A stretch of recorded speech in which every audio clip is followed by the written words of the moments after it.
Praise the Lord. Aroma T വിയുടെ എല്ലാ മാന്യ പ്രേക്ഷകർക്കും വേഗം വരുന്ന കർത്താവായ യേശു ക്രിസ്തുവിന്റെ നാമത്തിൽ വന്ദനത്തെയും സ്വാഗതത്തെയും അറിയിക്കുന്നു. അനുഗ്രഹീതമായ നല്ല നിമിഷങ്ങൾക്കായി കർത്താവിന് സ്തോത്രം ചെയ്യുന്നു. ഇന്ന് അരോമ ടി വിയുടെ പ്രേക്ഷകരോടൊപ്പം അനുഗ്രഹിക്കപ്പെട്ട ജീവിതാനുഭവവും സാക്ഷ്യവും പങ്കുവയ്ക്കുന്നതിന് നമ്മുടെ ക്ഷണം സ്വീകരിച്ച് നമ്മോടൊപ്പം കർത്താവിൻ്റെ വിലപ്പെട്ട ദാസൻ പാസ്റ്റർ ബാലമുരളി അവറുകൾ നമ്മോടൊപ്പം ജോയിൻ ചെയ്തിട്ടുണ്ട്. തൻ്റെ ജീവിതാനുഭവം നമുക്ക് ശ്രദ്ധയോടെ സ്കിപ്പ് ചെയ്യാതെ അവസാനം വരെ കേൾക്കുന്നതിന് നമ്മളൊരു പ്രാർത്ഥനയോടെ ആയിരിക്കുമ്പോൾ കർത്താവിൻ്റെ വിലപ്പെട്ട ദാസനെ ഞങ്ങൾ തികഞ്ഞ സ്നേഹത്തോടും ആദരവോടും കൂടി അരോമ ടി വിയുടെ പ്രേക്ഷകരോടൊപ്പം സമയം ചെലവഴിക്കുന്നതിന് ഞങ്ങൾ സ്വാഗതം ചെയ്തോളൂ. പ്രൈസ് ലോർഡ് ദേവദാസനെ. പ്രൈസ് ലോർഡ് ദേവദാസനെ. ദാസനെ ഒന്ന് പരിചയപ്പെടുത്താമോ? എവിടെ നിന്നാണ് ജോയിൻ ചെയ്തിരിക്കുന്നത്? വീട്ടിൽ ആരൊക്കെയുണ്ട്? ഒരു വാക്കിൽ പരിചയപ്പെടുത്താമോ? ഞാൻ തിരുവനന്തപുരത്ത് കരകുളം എന്ന പ്രദേശത്തു നിന്നാണ് ഇവിടെ ജോയിൻ ചെയ്തിരിക്കുന്നത്. എൻ്റെ വീട്ടിൽ എൻ്റെ മാതാവും എൻ്റെ വൈഫും ഉണ്ട്. ഞങ്ങൾ കർത്താവിൻ്റെ വേലയിലായിരിക്കുന്നു. ഓക്കെ, ദേവദാസനെ പരിചയപ്പെടുത്താൻ വളരെ സന്തോഷമുണ്ട്. കർത്താവ് അനുഗ്രഹിക്കട്ടെ. തുടർന്ന് അരോമ ടി വിയുടെ പ്രേക്ഷകരോടൊപ്പം പങ്കുവയ്ക്കാൻ ആഗ്രഹിക്കുന്ന കാര്യങ്ങൾ, ബാല്യകാലം മുതിരിഞ്ഞോട്ടുള്ളതായ നല്ല ഓർമ്മക്കുറിപ്പുകൾ ദൈവനാമ മഹത്വത്തിന് വേണ്ടി സംസാരിക്കാം. ഓക്കെ, പ്രത്യേകാൽ ആദ്യം ഞാൻ കർത്താവിന് നന്ദി പറയുന്നു. ഇപ്രകാരം ഒരു ചാൻസ്, ഒരു സാക്ഷ്യം പറയുവാനായിട്ട് ഒരു പ്ലാറ്റ്ഫോം ദൈവം ഒരുക്കി തന്നു. അരോമ ടി വി അതിൻ്റെ നടത്തിപ്പുകാരനായ കർത്താവിൻ്റെ ശ്രേഷ്ഠദാസനായ പാസ്റ്റർ ഡാനിയൽ ജോൺ അവർക്കും എൻ്റെ സ്നേഹവന്ദനം, നന്ദി അറിയിച്ചുകൊള്ളുന്നു. കർത്താവ് എത്ര നല്ലവനെന്ന് അനുഭവിച്ചറിഞ്ഞ എൻ്റെ സാക്ഷ്യം പറയാൻ എനിക്ക് സന്തോഷമുണ്ട്. ഞാൻ ഒരു ഹൈന്ദവ കുടുംബത്തിലാണ് ജനിച്ചു വളർത്തപ്പെട്ടത്. എൻ്റെ മാതാപിതാക്കൾ, എൻ്റെ പൂർവികരെല്ലാം എന്ന് പറഞ്ഞു കഴിഞ്ഞാൽ എൻ്റെ അപ്പൂപ്പൻ്റെ അപ്പൻ എന്നുള്ള ആ കാലഘട്ടം വരെ അവർ മാന്ത്രിക പ്രവൃത്തികൾ ചെയ്യുന്നവരായിരുന്നു. ഞങ്ങളുടെ പൂർവികർ, ഞങ്ങൾ തെലുങ്കിലെ കമ്പളത്ത് നായ്ക്കർ എന്ന് പറയുന്ന വകുപ്പിൽപ്പെട്ടവരാണ്. അതിൽ നിന്നാണ് വന്നത്. മാതൃഭാഷ തെലുങ്കാണെങ്കിലും ജനിച്ചത് മുതൽ ഞാൻ കേരളത്തിലാണ് ജനിച്ചു വളർന്നതെല്ലാം. മൂലമറ്റത്ത എന്ന സ്ഥലത്തായിരുന്നു. അവിടെ എൻ്റെ മാതാപിതാക്കൾ ഇലക്ട്രിസിറ്റി ബോർഡിൽ ജോലി ചെയ്യുന്നുണ്ടായിരുന്നു. എനിക്ക് എൻ്റെ വീട്ടിലെ അച്ഛനും അമ്മയും അതുകൊണ്ട് തന്നെ എൻ്റെ മൂത്ത ഒരു ജ്യേഷ്ഠനും 2 ചേച്ചിമാരും ഒരു അനിയനും, ഞങ്ങൾ 5 പേരടങ്ങുന്ന ഒരു കുടുംബമാണ്. മക്കളടങ്ങുന്ന മൊത്തം 7 പേര്, അച്ഛനും അമ്മയും 5 മക്കളുമാകുന്ന 7 പേരടങ്ങുന്ന ഒരു കുടുംബമായിരുന്നു. വലിയൊരു കുടുംബമായിരുന്നു. അതിൽ എൻ്റെ ജീവിതത്തിൽ ചെറുപ്പം മുതലേ എന്നെക്കുറിച്ച് എൻ്റെ മാതാപിതാക്കൾ പറയുന്നത് എൻ്റെ പൂർവികരുടെ ആത്മാവ് വീണ്ടും ജനിച്ചതായിട്ടാണ് അവർ കണ്ടത്. കാരണം ഞാൻ ചെറുപ്പത്തിലെ മറ്റ് മക്കളെക്കാൾ അധികമായി ഞാൻ ഭക്തനായിരുന്നു. എൻ്റെ മാതാപിതാക്കൾ കാണിച്ചു തന്ന അല്ലെങ്കിൽ അവർ പൂജിക്കുന്ന ആ പൂജയിൽ കുഞ്ഞുനാൾ മുതലേ ഞാൻ വളരെ ഇൻട്രസ്റ്റഡ് ആയിരുന്നു. ഞാനും ഈറനൊടുത്ത് നനവോട് തന്നെ പോയി എൻ്റെ അച്ഛൻ്റെ കൂടെ നിന്ന് പ്രാർത്ഥിക്കുമായിരുന്നു. അങ്ങനെ പ്രാർത്ഥിക്കുക മാത്രമല്ല, അച്ഛൻ പറഞ്ഞു തരുന്ന ശ്ലോകങ്ങൾ, അതുപോലെ ചില വേദങ്ങളൊക്കെ വായിക്കാനും ഒക്കെ ഇൻട്രസ്റ്റ് ആയിരുന്നു. അങ്ങനെ തമിഴും സംസ്കൃതവും ഒക്കെ ചെറുപ്പത്തിൽ തന്നെ അത്യാവശ്യം കൈകാര്യം ചെയ്യാൻ എന്നെ ദൈവം സഹായിച്ചു.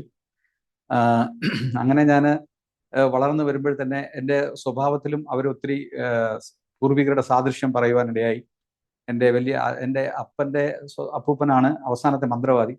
അദ്ദേഹത്തിൻ്റെ സ്വഭാവങ്ങളും അദ്ദേഹത്തിൻ്റെ രീതികളൊക്കെ ആയിരുന്നു ഞാൻ കാണിച്ചുകൊണ്ടിരുന്നത്. പക്ഷെ അന്ന് എനിക്ക് അറിയില്ലായിരുന്നു എന്തുകൊണ്ടായതെന്നൊക്കെ. പക്ഷെ പിന്നീട് ആണ് ഞാൻ എല്ലാം മനസ്സിലാക്കുന്നത്. അപ്പോൾ കുഞ്ഞുനാൾ മുതലേ ഞാൻ ഒറ്റയ്ക്ക് പോയിരിക്കുകയും തപസ് ചെയ്യുമ്പോഴേക്ക് ഞാൻ എന്ത് ചെയ്യുന്ന തപസ് ചെയ്യുക എന്നാണോ ഇരിക്കുന്നത്, പക്ഷെ ഞാൻ എന്ത് ചെയ്യുന്നത് എനിക്ക് ഓർമ്മയില്ല. അങ്ങനെ ഏകാന്തതയിലേക്ക് ഒത്തിരി ഇരിക്കുകയൊക്കെ ചെയ്യുമായിരുന്നു. പക്ഷെ ഞാൻ വളർന്നു വന്നപ്പോൾ എൻ്റെ ജീവിതത്തിൽ അനവധി തിക്തമായ അനുഭവങ്ങളുണ്ടായി. അതിന് കാരണങ്ങളെന്ന് വെച്ച് കഴിഞ്ഞാൽ പൂർവികരുടെ ഈ മാന്ത്രിക ആ പാരമ്പര്യം ഉള്ളത് കൊണ്ട് ശക്തികൾ, ആ സേവകൾ, അതെല്ലാം നമ്മുടെ കുടുംബത്തെ പിന്തുടരുന്നുണ്ടായിരുന്നു. അത് എൻ്റെ അപ്പനും എൻ്റെ അച്ഛൻ്റെ ശരീരത്തിലും അത് വരുമായിരുന്നു, ആ ശക്തികൾ വരുമായിരുന്നു. അത് കഴിഞ്ഞ് അടുത്ത അവകാശി എന്ന് പറയുന്ന രീതിയിൽ എൻ്റെ മേലാണ് വരാനിരുന്നത്. അങ്ങനെ ഓരോ പാരമ്പര്യത്തിൽ ആരെയും വിടാൻ അതിന് ഉദ്ദേശമില്ല. ആ ശക്തികൾ അത് അവർ ഉപാസന ചെയ്യാത്തിടത്തോളം കാലം നമ്മളെ ഉപദ്രവിക്കുകയും ചെയ്യും. അത് എൻ്റെ കുടുംബത്തിൽ ഞാൻ അനുഭവിക്കുവാനിടയായി. ചെറുപ്പത്തിൽ തന്നെ എൻ്റെ മൂത്ത പെങ്ങൾ വിവാഹം കഴിച്ചു പോയി. അത് ഞാൻ ഏറ്റവും അധികം സ്നേഹിക്കുന്ന ഒരു പെങ്ങളായിരുന്നു. ആ പെങ്ങൾ വിവാഹം കഴിച്ചു പോയി. അവിടെ സന്തോഷമായി ജീവിക്കാൻ അവർക്ക് കഴിഞ്ഞില്ല. കാരണം ഭർത്താവ് നല്ല മനുഷ്യനാണെങ്കിലും അദ്ദേഹത്തിൻ്റെ അമ്മായിയമ്മ വളരെ ഉപദ്രവകാരിയായിരുന്നു. അങ്ങനെ അവർ വീട് മാറി താമസിച്ചു. വീട് മാറി താമസിക്കുന്ന സമയത്ത് അവർ വശീകരണ മന്ത്രത്തിലേക്ക് പോയി. അതൊക്കെ പിന്നീടാണ് ഞങ്ങൾ അറിയുന്നത്. അവർ എന്തോ വശീകരിക്കാനായിട്ട് എന്തോ ചെയ്യുകയോ അതിൻ്റെ പ്രതിഫലനം എന്ന രീതിയിൽ ഒരു സുപ്രഭാതി ചെറിയൊരു വഴക്ക് കുടുംബത്തിനുണ്ടായപ്പോൾ ചെറിയൊരു പിണക്കം. ആ പിണക്ക സമയത്ത് സ്വയം മണ്ണെണ്ണ എടുത്ത് ശരീരത്തിലേക്ക് ഒഴിച്ചിട്ട് തീ കൊളുത്തുവാനിടയായി.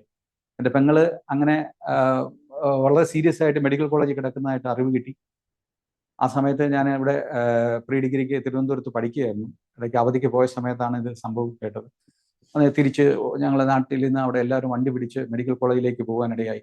അവിടെ ചെന്നപ്പോൾ വളരെ എന്തു പറയുന്ന വേദനാജനകമായ ഒരു കാഴ്ചയാണ് ഞങ്ങൾ കണ്ടത്. ഇന്നും എനിക്ക് ആ കാഴ്ച മറക്കാൻ കഴിയില്ല.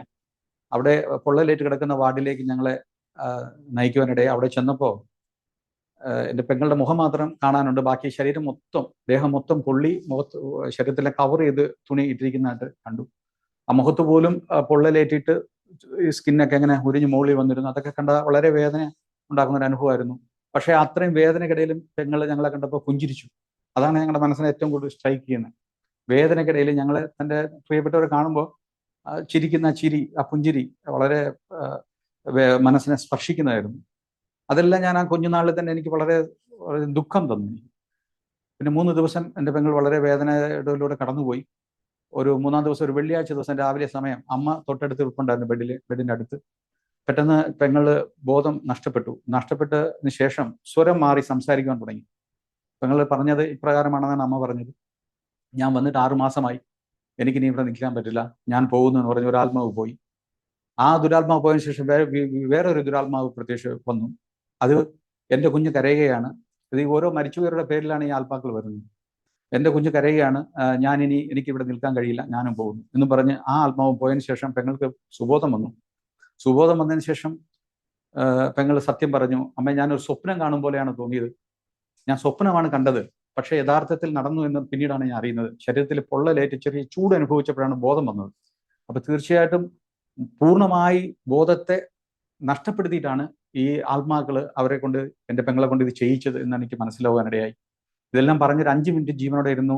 ആ 5 മിനിറ്റിൽ ഞങ്ങളെക്കുറിച്ചെല്ലാം, എൻ്റെ പെങ്ങൾക്കുള്ള, എൻ്റെ മൂത്ത ജ്യേഷ്ഠനെ കുറിച്ചും മൂത്ത ചേച്ചിയെ കുറിച്ചും അതുപോലെ തന്നെ എൻ്റെ അനിയനെ കുറിച്ചെല്ലാം എന്തെല്ലാം അവർക്ക് ആഗ്രഹങ്ങളുണ്ടോ, ഇവരിന്താകണം, ഞാൻ ഡോക്ടറാകണം, ഞാൻ വക്കീലാകണം എന്നൊക്കെ ഇങ്ങനെ പറഞ്ഞ് എല്ലാവരെ കുറിച്ച് പറഞ്ഞിട്ട് ആ പെങ്ങൾ ഞങ്ങളെ വിട്ട് പിരിഞ്ഞുപോയി. ആത്മാവോടെ ശരീരം വിട്ടു പോകാനേ. അത് വളരെ ദുഃഖകരമായ ഒരു അനുഭവമായിരുന്നു. അതിനുശേഷം അത് ഹൈന്ദവ മുറപ്രകാരം, വിധിപ്രകാരം തന്നെ ആ ശരീരം ദഹിപ്പിക്കുവാനായിട്ട് ഞങ്ങൾ കൊണ്ടുപോയി. അവിടെ കൊണ്ടുപോയ സമയത്ത് വീട്ടിലെല്ലാവരും കരഞ്ഞ് എൻ്റെ അമ്മയാണ് പലതവണ കരഞ്ഞ് ബോധം കിട്ടുമായിരുന്നു. അങ്ങനെ വളരെ ദുഃഖകരമായ ഒരു അന്തരീക്ഷത്തിൽ എല്ലാവരും കരഞ്ഞും വിലപിച്ചും ഇരിക്കുന്ന സമയത്ത് എനിക്ക് മാത്രം കരച്ചിൽ വന്നില്ല. അവിടെ ചിതയിൽ തീ കത്തിയപ്പോൾ എൻ്റെ ഉള്ളിലൊരു തീ കത്തി. ആ തീ എന്ന് പറഞ്ഞാൽ അനവധി ചോദ്യങ്ങളായിരുന്നു. എനിക്ക് വളരെ ചോദ്യമുണ്ടായി. ഞാൻ ഇത്രയും നാൾ വിശ്വസിച്ച, അല്ലെങ്കിൽ എൻ്റെ മാതാപിതാക്കൾ കാണിച്ചു തന്ന ഇത്രയധികം ഉപാസനാമൂർത്തികൾ, കുലദൈവം, പരദേവതകൾ, ഇവരാരും തന്നെയും എന്തുകൊണ്ട് എൻ്റെ പെങ്ങളെ രക്ഷിച്ചില്ല? കാരണം എനിക്ക് അത് ചോദിക്കാൻ ഒരു കാരണമുണ്ട്. കാരണം അന്ന് മണ്ണെണ്ണ എടുത്ത് സ്വയം കത്തിക്കുന്ന അതേ ദിവസം തന്നെ രാവിലെ ഞങ്ങളുടെ കുടുംബക്ഷേത്രത്തിൽ പോയി പൂജിച്ചിട്ടാണ് എൻ്റെ പെങ്ങൾ വന്നിരിക്കുന്നത്. അപ്പൊ എനിക്കൊരു ചോദ്യമുണ്ട്: എന്തുകൊണ്ട് ഒരു അവസാന നിമിഷമെങ്കിലും ദുരാത്മാക്കളെ കൊണ്ടാണ് ചെയ്തത് എന്ന് അച്ഛൻ എവിടെയോ പ്രശ്നം വെച്ച് നോക്കിയപ്പോൾ മനസ്സിലായി. അപ്പൊ അങ്ങനെയാണെങ്കിൽ ഇത് എന്തുകൊണ്ട് രക്ഷിച്ചില്ല എന്നൊരു ആ ചോദ്യം എൻ്റെ മനസ്സിൽ അലയടിക്കുവാനിടയായി. മാത്രമല്ല, ആ ചോദ്യത്തിന് ഉപരിയായി പല ചോദ്യങ്ങളും വന്നു. കാരണം ഞാൻ നേരത്തെ പുസ്തകങ്ങളിലൊക്കെ വായിച്ചിട്ടുണ്ട്, അതിനകത്ത് പരമാത്മാവ് എന്ന് ഞാൻ കേട്ടിട്ടുണ്ട്. അപ്പൊ പരമാത്മാവും ദേവതകളും ദൈവങ്ങളും എന്നൊക്കെ ഒത്തിരി ശബ്ദങ്ങൾ ഞാൻ കേട്ടിട്ടുണ്ട്, പേരുകളൊക്കെ കേട്ടിട്ടുണ്ട്. പക്ഷേ ആരാണ് യഥാർത്ഥത്തിൽ ഈ മന്ത്രവാദികളെ സപ്പോർട്ട് ചെയ്യുന്നത്? ഈ മന്ത്രവാദികൾ എന്ന് പറയുന്ന വ്യക്തികളും എൻ്റെ പൂർവികരും മാന്ത്രികരാണ്. അവരും ഇതേ ഉപാസനാമൂർത്തികൾ, ഈ ദേവതകളെയും ദേവതകളെയൊക്കെ തന്നെ ഉപാസന ചെയ്യുന്നത്. അപ്പൊ അവരെയാണ് നമ്മളും പൂജിക്കുന്നത്. അപ്പം ഇവർ മന്ത്രവാദികൾ പറഞ്ഞു വിടുമ്പോൾ, മന്ത്രവാദികൾക്ക് അനുകൂലമായി നിൽക്കുമ്പോൾ, അപ്പൊ നമ്മൾ ആരെ വിളിക്കും, ആര് നമ്മളെ രക്ഷിക്കും എന്നൊരു ചോദ്യം ഉണ്ടായി. ആ ചോദ്യത്തിന് ഉത്തരം കണ്ടെത്തുവാനായിട്ടുള്ള ശ്രമമായിരുന്നു പിന്നീട് ജീവിതത്തിൽ. ഈ ചോദ്യം മാത്രമല്ല എൻ്റെ മനസ്സിലുണ്ട്: മനുഷ്യൻ എന്തിനാ ഭൂമിയിൽ ജനിക്കുന്നത്? ജനിച്ചു കഴിഞ്ഞിട്ട് എന്തിനാ മരിക്കുന്നത്? ഇത് എന്തിനു വേണ്ടിയാണ് ഇതെല്ലാം സംഭവിക്കുന്നത്? ഇതോ എൻ്റെ പെങ്ങളെ പോലെ ആത്മഹത്യ, ചിലർക്ക് ആക്സിഡന്റിൽ മരണം, ചിലർക്ക് രോഗം വന്ന് മരണം, ചിലർ വാർദ്ധക്യത്തിൽ മരിക്കുന്നത്. എന്തായാലും മരണം ഉറപ്പാണ്. അപ്പോൾ മരിച്ചെങ്കിൽ നാം മരിക്കാനാണെങ്കിൽ ഈ ജനിക്കുന്നത് എന്തിനാ? അല്ലെങ്കിൽ ഈ മരിച്ചതിന് ശേഷം നമ്മൾ എവിടെയാ പോകുന്നേ? നമ്മൾ എവിടെ നിന്ന് വന്നു, എവിടത്തേക്ക് പോകുന്നു? ഇങ്ങനെ എൻ്റെ ആ കുഞ്ഞു മനസ്സിൽ ഒത്തിരി ചോദ്യങ്ങൾ വന്നു. എനിക്ക് ഉത്തരം കണ്ടെത്താനുള്ള ഒരു ത്വരയായിരുന്നു. കാരണം ഞാൻ വളരെ വലിയ ഭക്തനായിരുന്നു. ഞാൻ ഒത്തിരി വിശ്വാസം, എൻ്റെ അച്ഛനും അമ്മയും കാണിച്ചു തന്ന ആ ദേവതകളിൽ എനിക്ക് ഭയങ്കര വിശ്വാസവുമായിരുന്നു. അങ്ങനെയുള്ളപ്പോൾ എൻ്റെ ഈ ചോദ്യങ്ങൾക്ക് ഉത്തരം കണ്ടെത്തുവാനായിട്ട് ഞാൻ അന്നു മുതൽ ശ്രമം തുടങ്ങി. പക്ഷേ പലപ്പോഴും ഞാൻ ഒറ്റയ്ക്ക് ഹോസ്റ്റലിൽ റൂമിൽ ഇരുന്നപ്പോൾ ഞാൻ എൻ്റെ പെങ്ങളുടെ മരണത്തോർത്ത് ഞാൻ കരഞ്ഞിട്ടുണ്ട്. ആ മരണമാണ് എൻ്റെ ജീവിതത്തെ ദൈവത്തെ അന്വേഷിക്കുവാനായിട്ട് മുഖാന്തരമാക്കി തീർത്തത്. എൻ്റെ പെങ്ങളുടെ മരണം വളരെയധികം ദുഃഖം തന്നു. കുടുംബത്തിൽ എല്ലാവരും ദുഃഖത്തിലായിരുന്നു. ആ സമയത്ത് ഞാൻ അന്വേഷണത്തിലായിരുന്നു.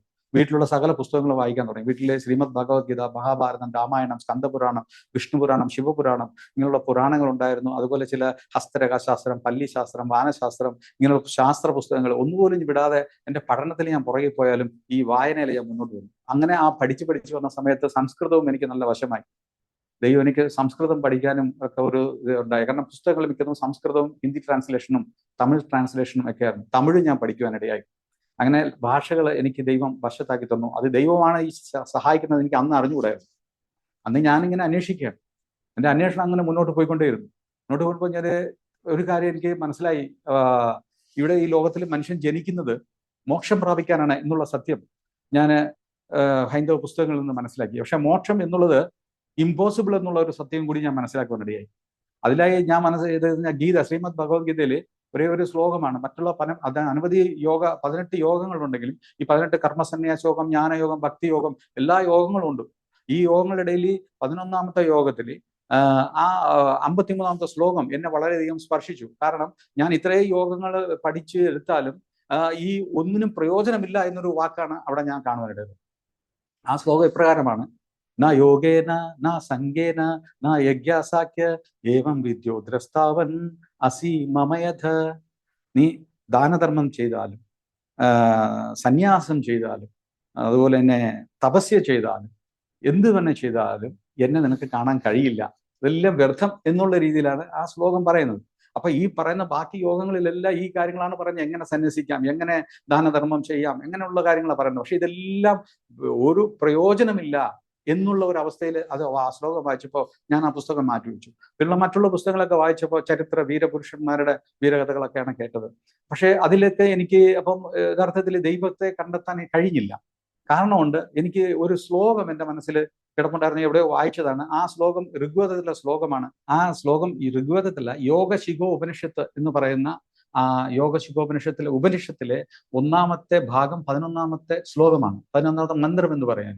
അതിൽ കൃഷ്ണ ലജ്ജ ഭയം ദുഃഖം വിഷദോ ഹർഷമേവജ യഫിർ ഘോഷേ വിനിർമുക്ത സ ജീവരിശ്വ ഉച്യതേ എന്ന് പറഞ്ഞാൽ ആർക്ക് കാമം, ക്രോധം, ലോഭം, മോഹം, മതം, മത്സരം, ജനന മരണം, ആത്മജ്ഞാനമില്ലാത്ത അവസ്ഥ, ശോകം, ദുഃഖം, സന്തോഷം, വിഷാദം, ഇങ്ങനെയുള്ള ദോഷഗുണങ്ങൾ ആർക്കില്ലയോ അതാണ് യഥാർത്ഥ പരമേശ്വർ, അതായത് ദൈവം എന്ന് ആ ശ്ലോകത്തിന്റെ അർത്ഥം. ഞാനത് ശരിക്കും പറഞ്ഞാൽ എല്ലാത്തിനും ഒരു ഡെഫിനേഷൻ ഉണ്ടല്ലോ. ഇപ്പൊ ഒരു മൃഗമാണെങ്കിലും ഒരു മനുഷ്യനാണെങ്കിലും ഒരു ഡെഫിനേഷൻ, മനുഷ്യൻ ഇങ്ങനെ ഇരിക്കും, മനുഷ്യന്റെ സ്വഭാവം ഇങ്ങനെ ഇരിക്കും എന്നൊക്കെ ഒരു ഡെഫിനേഷൻ. അതുപോലെ ദൈവത്തെ കുറിച്ചുള്ള ഒരു ഡെഫിനേഷനാണ് ഞാൻ വായിക്കുവാനിടയായത്. അപ്പൊ ഞാൻ ആ ഡെഫിനേഷൻ വെച്ചാണ് പലതിലെയും ഞാൻ നോക്കിയപ്പോഴേക്കും നമുക്ക് ഒരിക്കലും അംഗീകരിക്കാൻ ഈ ഡെഫിനേഷനായിട്ട് ഒരിക്കലും മാച്ച് ആകാത്ത വ്യക്തിത്വങ്ങളാണ് ഞാൻ കണ്ടത്. പക്ഷെ ഞാൻ അന്വേഷിക്കുകയാണ്, ആരാണപ്പോ യഥാർത്ഥത്തിൽ ദൈവം, ആരാണ് ഈ പരമാത്മാവ്, സുപ്രീം സ്പിരിറ്റ്.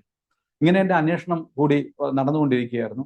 ആ കാലഘട്ടത്തിൽ ഞാൻ പിന്നെയും പല പുസ്തകങ്ങളും പുരാണങ്ങളൊക്കെ വായിച്ചപ്പോഴേക്കും അന്നൊന്നും എനിക്കത് കൂടുതൽ എനിക്ക് മനസ്സിലാക്കുവാൻ കഴിഞ്ഞില്ല. കാരണം എൻ്റെ ഉള്ളിൽ ഒരു ശക്തി ഉണ്ടായിരുന്നു. അത് ഞാൻ പിന്നീടാണ് മനസ്സിലാക്കുന്നത്. എൻ്റെ ഉള്ളിൽ ഒരു ശക്തി ഉണ്ടായിരുന്നു. അത് ഞാൻ എൻ്റെ അന്വേഷണത്തെ തടസ്സപ്പെടുത്തുമായിരുന്നു. ഞാൻ ഇത്രയും പുസ്തകങ്ങൾ വായിച്ചു. ഈവൻ ഞാൻ ഖുറാന്റെ ഖുറാന്റെ പരിഭാഷയും ഞാൻ വായിച്ചിട്ടുണ്ട്. അതുപോലെ തന്നെ ഹദീസിലെ കാര്യങ്ങളൊക്കെ ഞാൻ മനസ്സിലാക്കിയിട്ടുണ്ട്. എൻ്റെ സുഹൃത്തുക്കൾ, മുസ്ലിം സുഹൃത്തുക്കളോട് ചോദിച്ച് മനസ്സിലാക്കിയപ്പോൾ തുടക്കത്തിലെ തന്നെ അതിൽ നിന്നൊക്കെ ഞാൻ പിന്മാറുവാനിടയായി. കാരണം ഈ പറഞ്ഞ ഈ ഡെഫിനേഷനുമായിട്ട് ഒരിക്കലും മാച്ചാകാത്ത വ്യക്തിത്വം ആയിരുന്നു അവിടെയും ഞാൻ കണ്ടത്. കാരണം ആ ദൈവത്തിന്റെ ഒരു ദൂതനെന്നോ ദൈവത്തിന്റെ ദാസനെന്നോ അല്ലെങ്കിൽ ദൈവത്തിന്റെ പ്രവാചകനെന്നോ നമുക്കൊരിക്കലും എനിക്ക് അംഗീകരിക്കാൻ പറ്റാത്ത രീതിയിൽ ഹൈന്ദവ വേദത്തിലുള്ള ഡെഫിനേഷൻ എന്നെ അതിൽ നിന്നെല്ലാം പിന്മാറ്റി. അങ്ങനെ അവിടെ നിന്നും മാറി. ഞാനിങ്ങനെ പല അന്വേഷണങ്ങളിടയിൽ ഋഗ്വേദത്തിലെ ഒരു ശ്ലോകം എനിക്ക് ടച്ചായി. ആ ശ്ലോകത്തില് അത് ഋഗ്വേദം 7ാമത്തെ ഭാഗം 86ാമത്തെ സൂക്തി 2ാമത്തെ മന്ത്രമാണിത്. പാപഹം പാവ കന്മോഹം പാപാത്മ പാപ സംഭവ ദ്രഹിമം ഭണ്ഡരികക്ഷ സർവപാപ ഹരിഹരെ എന്ന് പറഞ്ഞാൽ ഞാൻ പാപത്തിൽ ജനിച്ചു, ഞാൻ പാപം ചെയ്യുന്നു, പാപം എന്നിൽ സ്വാർത്ഥമാണ്, ഹേ ദൈവമേ എന്നെ ഈ പാപത്തിൽ നിന്ന് വിടുവിക്കണമേ എന്നൊരു നിലവിളിയാണ്. വാസ്തവം പറഞ്ഞാൽ എൻ്റെ മനസ്സിൽ ഞാൻ ചിന്തിക്കായിരുന്നു, മനുഷ്യര് പാപമുണ്ട്, പാപത്തെ വിടുവിക്കണമെന്ന് നിലവിളിയുണ്ട്. പക്ഷെ ഇതൊക്കെ എനിക്ക് കർത്താവിൽ വന്നതിന് ശേഷമാണ് ഇതിൻ്റെയൊക്കെ ശരിക്കുള്ള അർത്ഥം മനസ്സിലാകുന്നത്. എന്ന് വെച്ചാൽ എന്നെ ഗ്രഹിക്കാൻ കഴിഞ്ഞത്. എൻ്റെ ഉള്ളിൽ ഈ തടസ്സം എപ്പോഴും ഉണ്ടായിരുന്നു. അങ്ങനെയുള്ള കാലഘട്ടത്തിലാണ് ഞാൻ ഡിഗ്രിക്ക് മാറിവാനസ് കോളേജിലേക്ക് പഠിക്കാനായി എത്തിയത്. മാറിവാനസ് കോളേജിൽ ഞാൻ പഠിക്കാനായിട്ട് വന്ന സമയത്ത് തന്നെ എന്നെ റാഗ് ചെയ്യാനായിട്ട് സെക്കൻഡ് ഇയർ പഠിക്കുന്ന ഒരു വ്യക്തി, എത്രയോ സ്റ്റുഡൻസ് ഉണ്ട്, ആർക്കും ഒരു കുഴപ്പമില്ല, പക്ഷേ റാഗിങ് അവിടെ ബാൻഡാണ്. എങ്കിൽ പോലും ചിലർക്ക് ഒരു ത്വരയുണ്ട്, എന്താ മറ്റുള്ളവരെ വേദനിപ്പിക്കുക അല്ലെങ്കിൽ ബുദ്ധിമുട്ടിക്കുക, അതിൽ സന്തോഷം കണ്ടെത്തുക. അങ്ങനെയുള്ള മനുഷ്യരുണ്ട്.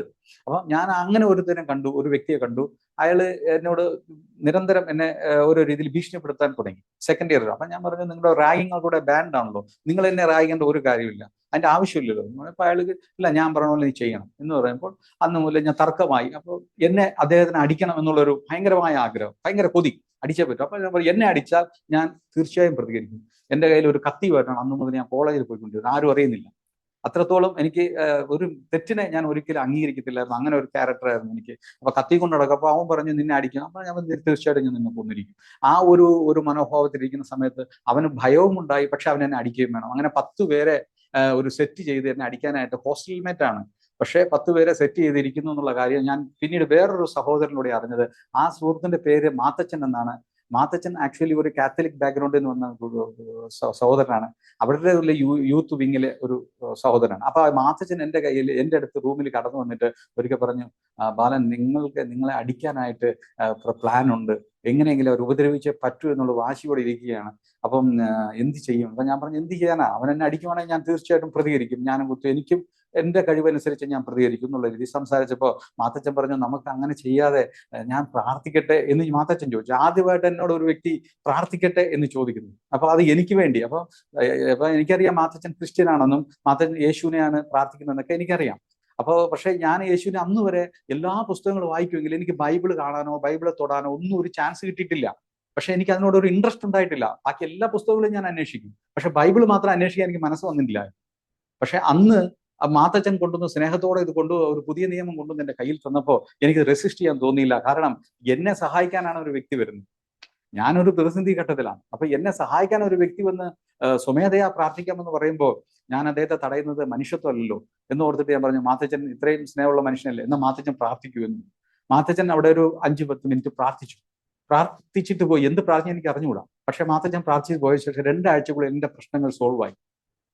അന്ന് ഒരു പ്രോബ്ലം ആയിട്ടിരുന്ന എന്നെ അടിക്കണം എന്ന് പറഞ്ഞ വ്യക്തിയെ ഞാൻ വാർഡന്റെ അടുത്ത് പോയി കംപ്ലൈന്റ് ചെയ്യും. വാർഡന്റെ അടുത്ത് ഞങ്ങൾ സംസാരിച്ച് അവിടെ ഒരു തീരുമാനമാവുകയും ചെയ്തു.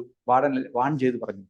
അപ്പൊ ഞാൻ അന്ന് എന്റെ മനസ്സിൽ ചിന്തിച്ചത്, മാത്തച്ചൻ പറഞ്ഞതിലൊരു കാര്യമുണ്ടല്ലോ, മാത്തച്ചന്റെ പ്രാർത്ഥനയിൽ എന്തോ ഉണ്ടല്ലോ, മാത്തച്ചൻ പ്രാർത്ഥനയ്ക്ക് ശേഷമാണല്ലോ ഇങ്ങനെ സംഭവിച്ചത് എന്നൊരു ധാരണയിൽ അന്ന് മുതൽ ബൈബിൾ തുറന്ന് വായിക്കാൻ തുടങ്ങി. എൻ്റെ കയ്യിൽ നിന്നൊരു പുതിയ നിയമമായിരുന്നു, ചുമല ബൈൻഡിട്ട് ഒരു പുതിയ നിയമം. ബൈബിൾ തുറന്ന് വായിക്കുവാനുള്ള ഒരു മനസ്സ് എനിക്കുണ്ടായി. അപ്പോൾ പോലും ഞാൻ വായിക്കുന്നത് ദൈവത്തെ അന്വേഷിച്ചുകൊണ്ടല്ല. വല്ലപ്പോഴും ഞാൻ സിനിമയൊക്കെ കാണാനായിട്ട് പോകും, കോളേജ് കട്ട് ചെയ്ത്. അപ്പൊ പ്രൊഫസർ പിടിക്കാതിരിക്കാൻ അല്ലെങ്കിൽ പ്രോബ്ലം ഉണ്ടാകാതിരിക്കുമോ എന്നൊക്കെ അറിയാൻ വേണ്ടി ഞാൻ ഒരു പുസ്തകമായിട്ട് അങ്ങനെ ഉപയോഗിക്കുകയാണ് ചെയ്തത്. യാദൃശ്ചിക തുറന്ന് വായിക്കും. നല്ല വചനം വന്നാൽ അന്ന് പോകും, നല്ല വചനം വന്നില്ല, മോശമായ എന്തെങ്കിലും ഒരു ഭയപ്പെടുന്നതാണെങ്കിൽ അതങ്ങ് പോകാതിരിക്കും, അനുകൂലമല്ലെങ്കിൽ എന്നുള്ള ഒരു ഇതിലാണ് ഞാൻ തുറന്നത്. ഒരു ദിവസം എൻ്റെ മനസ്സ് ഞാൻ യാദൃശ്ചിക ഇതുപോലെ ഒന്ന് തുറന്ന് നോക്കിയപ്പോൾ ഞാൻ വായിച്ച വചനം എന്നെ വളരെ സ്ട്രൈക്ക് ചെയ്തു. പ്രകാരം യോഹന്നാന്റെ സുവിശേഷം 3-ാം അധ്യായത്തിന്റെ 16-ാമത്തെ വാക്യമാണ്, തന്റെ ഏകജാതനായ പുത്രനിൽ വിശ്വസിക്കുന്ന ഏവനും നശിച്ചു പോകാതെ നിത്യജീവൻ പ്രാപിക്കേണ്ടതിന് ദൈവം അവനെ നൽകുവാൻ തക്കവണ്ണം ഈ ലോകത്തെ സ്നേഹിച്ചു. ദൈവത്തിന് മഹത്വം ഉണ്ടാകട്ടെ. അവിടെ ആ വേദഭാഗം ഞാൻ വായിച്ചപ്പോൾ എന്നെ സ്ട്രൈക്ക് ചെയ്ത ഒറ്റ വേർഡാണ്. അല്ലാത്ത വേർഡ് എന്ന് പറയുന്നത് നിത്യജീവൻ.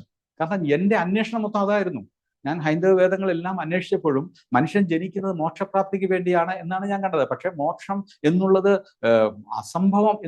അസംഭവ്യമാണ്, ഒരു മനുഷ്യന് ഇമ്പോസിബിൾ ആണെന്ന് തന്നെയാണ് ഞാൻ അതിലെല്ലാം കണ്ടത്. പക്ഷെ ഇവിടെ വിശ്വസിച്ചാൽ മതി, ആ മോക്ഷം എന്ന് പറയുന്നത് നിത്യജീവൻ, എറ്റേണൽ ലൈഫ് കിട്ടും എന്ന് പറഞ്ഞപ്പോ എനിക്ക് ആക്ച്വലി 2 ഫീലിംഗ് ഉണ്ടായിരുന്നു. ഒന്ന്, ഇത് വിശ്വസിക്കാൻ പറ്റുമോ, ഇതെന്തൊരു അത്ഭുതമാണ്, ഇതെങ്ങനെയാ സാധിക്കുന്നത്? സന്യാസം ചെയ്തിട്ടും ദാനധർമ്മം ചെയ്തിട്ടും യാഗം വളർത്തി യജ്ഞം ചെയ്ത് എന്ത് ചെയ്തിട്ടും മനുഷ്യന് മോക്ഷം കിട്ടുന്ന ഇമ്പോസിബിൾ ആകുമ്പോൾ ഇവിടെ വിശ്വസിച്ചാൽ മാത്രം മതി എന്ന് പറയുമ്പോൾ ഇത് വിശ്വസിക്കാൻ ഇച്ചിരി ബുദ്ധിമുട്ടായിരുന്നു.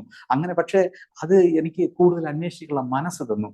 ആ നിത്യജീവൻ എന്ന വാക്ക് എന്റെ മനസ്സിനെ സ്ട്രൈക്ക് ചെയ്തു. അതും ഇത്ര ഈസി ആയിട്ട് കിട്ടുന്നത് എങ്ങനെയെന്ന് അറിയാൻ വേണ്ടി ഞാൻ ആ പുസ്തകം വായിച്ചു തുടങ്ങി. ആ യോഹന്നാന്റെ സുവിശേഷം തന്നെയാണ് വായിച്ചു തുടങ്ങിയത്. അതിന്റെ ആദ്യത്തെ അധ്യായത്തിൽ 1-ാമത്തെ വാക്യം വീണ്ടും എന്നെ സ്ട്രൈക്ക് ചെയ്തു. ആദിയിൽ വചനമുണ്ടായിരുന്നു, വചനം ദൈവത്തിന്റെ കൂടെയായിരുന്നു, വചനം ദൈവമായിരുന്നു. ഇങ്ങനെയുള്ള ആ വചനം കേട്ടപ്പോൾ എന്നെ വളരെ ഞാൻ വായിച്ചു കേട്ടുപോയ അല്ലെങ്കിൽ എന്നോ ചിന്തിച്ചു പോയ എവിടെയോ എന്റെ മനസ്സിൽ ടച്ച് ചെയ്ത ഒരു കാര്യം, വൈഗോവേ ബ്രഹ്മ ശബ്ദാക്ഷരം പരം ബ്രഹ്മ. അപ്പോൾ വചനം ദൈവമാകുന്നു, ആ അക്ഷരം അതായത് വചനം, എഴുത്ത്, അതാണ് ദൈവം. എന്നുള്ള രീതിയിലുള്ള ഒരു വായന ഞാൻ വായിച്ചിട്ടുണ്ട്, ഒരു ഭാഗം വായിച്ചിട്ടുണ്ട്. അപ്പൊ ഇവിടെ നോക്കുമ്പോഴേ അതേ വചനത്തെക്കുറിച്ച് തന്നെ പറയുന്നു, പക്ഷെ ആ വചനം ദൈവമാണെന്ന് പറയുകയും ചെയ്യുന്നു. എന്തോ ഭയങ്കര ഒരു റിലേഷൻഷിപ്പ്, വളരെ ഒരു ബന്ധം ഞാൻ അത് കാണുവാനിടയായി. അപ്പൊ അന്ന് മുതൽ കൂടുതൽ അതിന്റെ താഴത്തേക്ക് വായിച്ചു നോക്കുമ്പോഴേക്കും എനിക്ക് വളരെ അത്ഭുതങ്ങളാണ് സംഭവിച്ചത്. കാരണം ദൈവം വെളിച്ചമാണെന്നറിയാം. അവിടെ ആ വേദപുസ്തകത്തിൽ പറയുന്നു, യോഹന്നാൻ സുവിശേഷത്തിൽ യേശു കർത്താവ് വെളിച്ചമാണ്, ലോകത്തിന്റെ വെളിച്ചമായി വന്നു, മനുഷ്യനായി അവതരിച്ചു. മാത്രമല്ല യേശു കർത്താവിനെ കുറിച്ച് ഞാൻ പഠിച്ചു വന്നപ്പോൾ ഈ ഞാൻ നേരത്തെ കണ്ട ദൈവത്തെക്കുറിച്ചുള്ള ഒരു ഡെഫിനേഷൻ ഉണ്ടല്ലോ, ആ ഡെഫിനേഷൻ വളരെയധികം മാച്ച് ആകുന്ന യേശുവിന്. കാരണം കർത്താവ് ഈ ഒരു ദൈവം എങ്ങനെ ആയിരിക്കണമോ ആ ദൈവിക സ്വഭാവം യേശുവിൽ മാത്രമേ ഞാൻ കണ്ടുള്ളൂ. ഹല്ലേലൂയ, ദൈവത്തിന് സ്തോത്രം. അപ്പൊ ആ യേശുവിൽ ആ തൃഷ്ണ, ലജ്ജ, ഭയം, ദുഃഖം എന്ന് പറഞ്ഞ ആ പറയുന്ന കാമം, ക്രോധം, ലോഭം, മോഹം, മതം, മത്സരം, ജനന, മരണം, ആത്മകാരം ഇല്ലാത്ത അവസ്ഥ, ശോകം, ദുഃഖം, വിഷാദം, സന്തോഷം, ഈ ദോഷഗുണങ്ങളൊന്നുമില്ല. ശരിക്കും ഒരു ദൈവിക സ്വരൂപം. അദ്ദേഹത്തിന്റെ പ്രവൃത്തി അതുപോലെയായിരുന്നു. അത് കണ്ടപ്പോ എനിക്ക് അത്ഭുതം. അതുപോലെ യേശു കർത്താവ് ദൈവമാകുന്നു എന്ന് പറയുമ്പോഴേക്കും സ്വർഗത്തിലൊരു ദൈവം ഉണ്ടാവുമല്ലോ.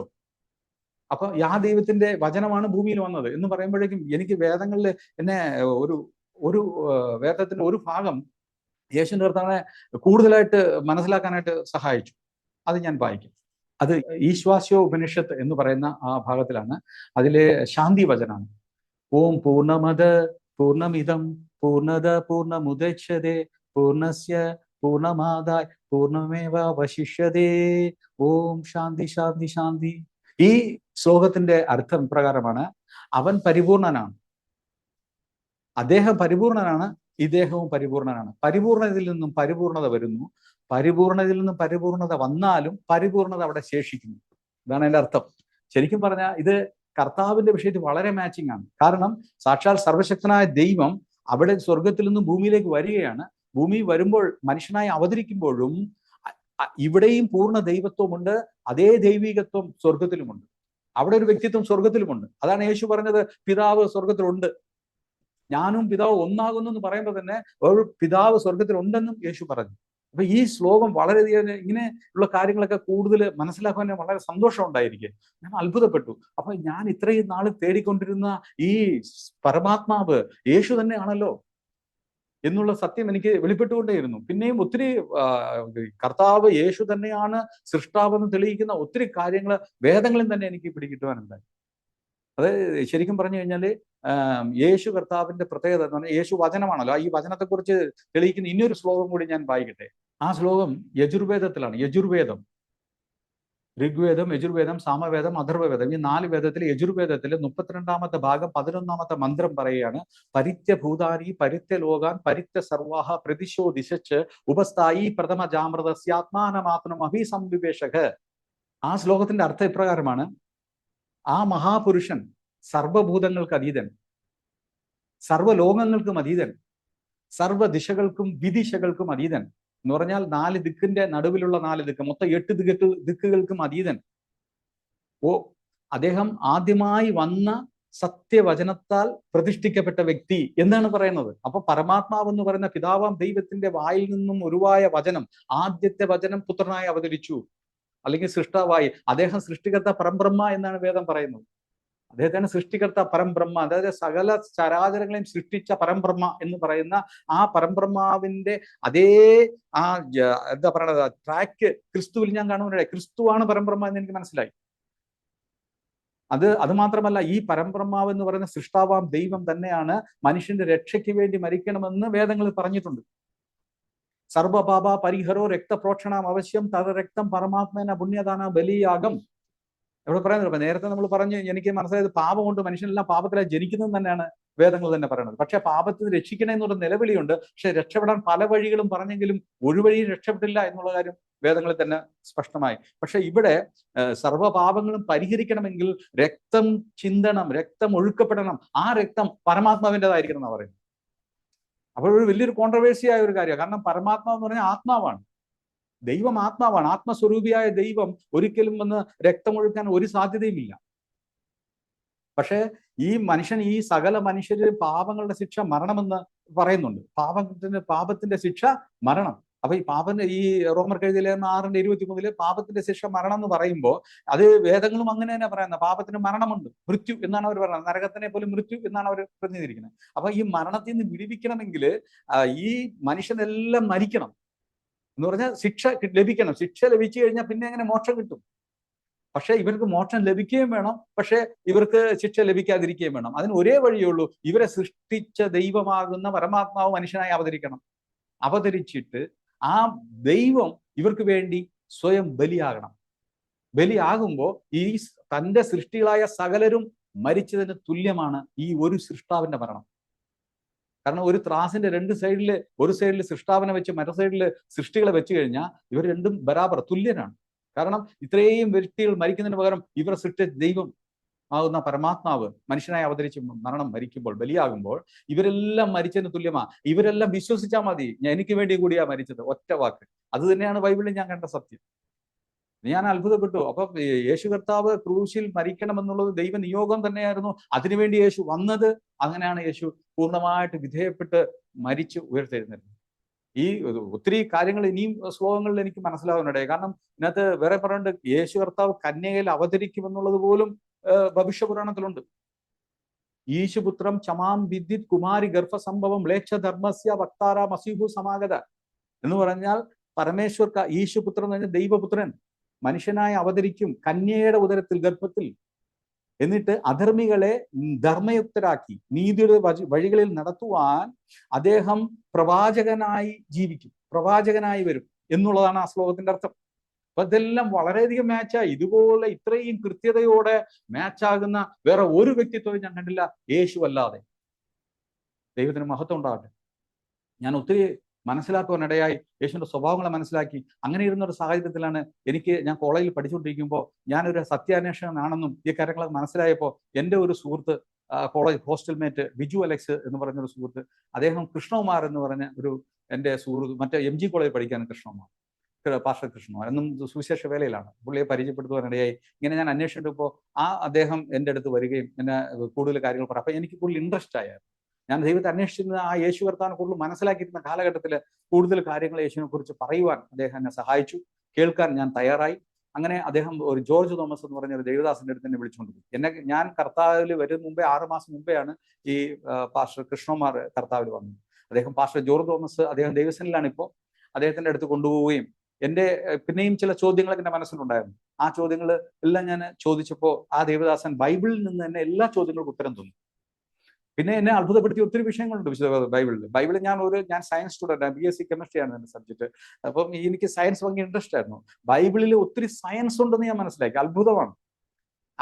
ആറ്റം ബോംബിനെ കുറിച്ച് പോലും മൂലപദാർത്ഥങ്ങൾ കത്തിയെഴി എന്ന് പറയുന്ന ആ വാക്കൊക്കെ എന്നെ വളരെ സ്പർശിച്ചു. അതൊക്കെ അവർ എന്നെ കാണിച്ചു തന്നു. അത്ഭുതപ്പെട്ടു ഞാൻ. പിന്നെ അത് മാത്രമല്ല, അന്ന് TV ഇല്ലാത്ത ഒരു കാലഘട്ടത്തിലാണ് ഇത് എഴുതപ്പെട്ടിരിക്കുന്നത്. ഏകദേശം 2000 വർഷം മുമ്പ് എഴുതപ്പെട്ട വിശുദ്ധ വേദപുസ്തകത്തില്, അവിടെ വെളിപ്പാട് പുസ്തകത്തില് 11-ാം അധ്യായത്തില് 2 പ്രവാചകന്മാര് കൊല്ലപ്പെടുകയും അവരെ ലോകം മുഴുവനും ഒരേ സമയത്ത് കാണുമെന്നുള്ളതൊക്കെ കാണുമ്പോൾ അത് അന്ന് പറഞ്ഞത് ആ പ്രവചനം ഏകദേശം ഒരു 50 അല്ലെങ്കിൽ 60 വർഷം മുമ്പ് വരെ ആരും വിശ്വസിക്കത്തില്ലായിരുന്നു. പക്ഷെ ഇന്ന് അത് ഏറ്റവും വിശ്വാസയോഗ്യമായി തീർന്നു. കാരണം ഈ ലോകത്തിൽ എവിടെ എന്ത് നടന്നാലും ലൈവായിട്ട് കാണാൻ പറ്റും. അപ്പൊ അതൊക്കെ വളരെ സയൻസ് ഇത്രമാത്രം അധികം സത്യമായി ഭവിച്ചത് ബൈബിൾ അല്ലാതെ വേറൊരു പുസ്തകം കണ്ടിട്ടില്ല. ഞാനത് മനസ്സിലാക്കി, അത് വിശ്വസിച്ചു. ഒത്തിരി കാര്യം മനസ്സിലാക്കി. അതിനുശേഷം ഞാൻ എല്ലാം മനസ്സിലാക്കിയതിന് ശേഷം യേശുവാണ് ശരിക്കും എൻ്റെ സൃഷ്ടാവെന്ന് ഞാൻ തിരിച്ചറിഞ്ഞതിന് ശേഷം ഞാൻ യേശുവിനെ രക്ഷകനായി സ്വീകരിക്കാൻ തയ്യാറായി. അന്നൊരു അവധി ദിവസമായിരുന്നു. കൃഷ്ണകുമാറിനെ ഞാൻ വിളിച്ചു. കൃഷ്ണകുമാർ വന്നു. ഞാൻ പറഞ്ഞു, ഞാൻ യേശുവിനെ രക്ഷകനായി സ്വീകരിക്കുന്നു. കൃഷ്ണകുമാറെ, നീ പ്രാർത്ഥിക്കും എന്ന് പറഞ്ഞു. ആ സുഹൃത്ത് എനിക്ക് വേണ്ടി പ്രാർത്ഥിച്ചു. ഞാനും പ്രാർത്ഥിച്ചു. ഞാൻ കണ്ണടച്ച് പ്രാർത്ഥിച്ചു. എനിക്ക് ഒരു കാര്യം അറിയായിരുന്നു, ഞാൻ പാപിയാണ്, എൻ്റെ ദൈവം പരിശുദ്ധനാണ്. ഞാൻ ഈ പാപിയായ എൻ്റെ പാപം കളഞ്ഞാൽ മാത്രമേ എനിക്ക് രക്ഷ ഉണ്ടാവുള്ളൂ എന്നൊരു സത്യം എനിക്കറിയാമായിരുന്നു. അങ്ങനെ ഞാൻ ആത്മാർത്ഥമായിട്ട്, ഞാൻ ഹൃദയംഗമായിട്ട് കൃഷ്ണകുമാർ പ്രാർത്ഥിക്കുമ്പോൾ ഞാൻ കൈപിടിച്ചു. ഞാനും പ്രാർത്ഥിച്ചുകൊണ്ടേയിരുന്നു. എൻ്റെ പ്രാർത്ഥനയിൽ ഞാൻ ഉള്ളുകൊണ്ട് നിലവിളിച്ചുകൊണ്ടേയിരുന്നു. പെട്ടെന്ന് ഞാൻ കണ്ണടച്ചിരിക്കുമ്പോൾ തന്നെ എനിക്ക് ഒരു ദർശനം കാണുവാൻ ദൈവം സഹായിച്ചു. ഞാൻ ഒരു വിഷൻ കാണുകയായിരുന്നു. ആ വിഷൻ എന്താണെന്ന് വെച്ചാൽ, കണ്ണ് തുറന്നാൽ കാണുന്നത് പോലെ അതിനേക്കാളും ക്ലിയർ ആയിട്ട് ആകാശം ഞാൻ കണ്ടു. ആകാശത്തിലെ മേഘങ്ങളുടെ നടുവിലൂടെ വളരെ വിദൂരതയിൽ നിന്ന് ഒരു പ്രകാശകിരണം എന്നിലേക്ക് ഇങ്ങനെ വളരെ വേഗത്തിൽ വരുന്നതായിട്ട് ഞാൻ കണ്ടു. ഒരു വെളിച്ചത്തിന്റെ ഒരു കിരണം മാത്രം. ആ പ്രകാശം ആകാശത്തിൽ മേഘങ്ങൾക്കപ്പുറം നിന്ന് വരിക, അത് വരുന്നു, അത് ഇത്രയും വേഗത വരിക, അതിന്റെ ആ വേഗത എനിക്ക് മനസ്സിലാവുന്നുണ്ട്. അപ്പോൾ തന്നെ അത് വരുന്ന മുമ്പ് തന്നെ ഏതാനും മൈക്രോ സെക്കൻഡുകൾക്കുള്ളിൽ തന്നെ എന്റെ ശരീരത്തിന് ഒരു കറുത്ത രൂപം പുറത്തേക്ക് പോകുന്നത് ഞാൻ കണ്ടു. അത് പുറത്ത് ചാടുമ്പോഴാണ് ഞാൻ കണ്ടത്. അന്നാ ഞാൻ നേരത്തെ പറഞ്ഞ പോലെ മനസ്സിലായത്, ഇത്രയും നാൾ എൻ്റെ ഉള്ളിൽ ഒരു ശക്തി ഉണ്ടായിരുന്നു. അതിനെ ഒത്തിരി കാര്യങ്ങൾ തടയുമായിരുന്നു, ദൈവത്തെ അന്വേഷിക്കുന്നത് എന്നെ പിന്തിരിപ്പിക്കുമായിരുന്നു. പക്ഷേ ഈ വെളിച്ചത്തെ കണ്ടപ്പോൾ ഈ കറുത്ത രൂപമാകുന്ന ഏതോ ഒരു ശക്തി എൻ്റെ ഉള്ളിൽ നിന്ന് പുറത്തു ചാടി. ആ സെക്കൻഡിനുള്ളിൽ തന്നെ എൻ്റെ ശരീരത്തിലേക്ക് വെളിച്ചം വന്ന് എൻ്റെ തലയിൽ വന്ന് പതിക്കുകയും എൻ്റെ ശരീരത്തിൽ ഒരു ഇലക്ട്രിക് ഷോക്ക് ഉണ്ടായി. പെട്ടെന്നൊരു ഷോക്കാണ് എനിക്ക് അടിച്ചത്. ആദ്യമായിട്ട് ദൈവത്തിന്റെ പരിശുദ്ധ ശക്തി എന്നിലേക്ക് പ്രവേശിച്ചത് ഒരു വൈദ്യുതി പോലെയാണ്. ദൈവത്തിന്റെ മഹത്വം. അപ്പോൾ എനിക്ക് എന്തൊന്നില്ലാത്തൊരു സന്തോഷം. സംഗതി ഇലക്ട്രിക് ഷോക്കാണ് അടിച്ചതെങ്കിലും എനിക്ക് വന്ന സന്തോഷത്തിന് അത് എങ്ങനെ പറഞ്ഞറിയിക്കാൻ കഴിയുന്നില്ല. ആ സന്തോഷം ഭയങ്കര ഒരു പ്രത്യേക ഒരു സന്തോഷം. അന്ന് വരെ ഞാൻ അനുഭവിക്കാത്തൊരു സന്തോഷം എൻ്റെ മനസ്സിൽ വന്നിങ്ങനെ നിറഞ്ഞു തുളുമ്പി. സന്തോഷം കൊണ്ട് ഞാൻ കരയാൻ തുടങ്ങി. അതുവരെ ഞാൻ പാപത്തെ ഓർത്ത് അനുഭവിച്ച് കരഞ്ഞെങ്കിൽ പിന്നെ ഞാൻ സന്തോഷം കൊണ്ട് കരഞ്ഞു.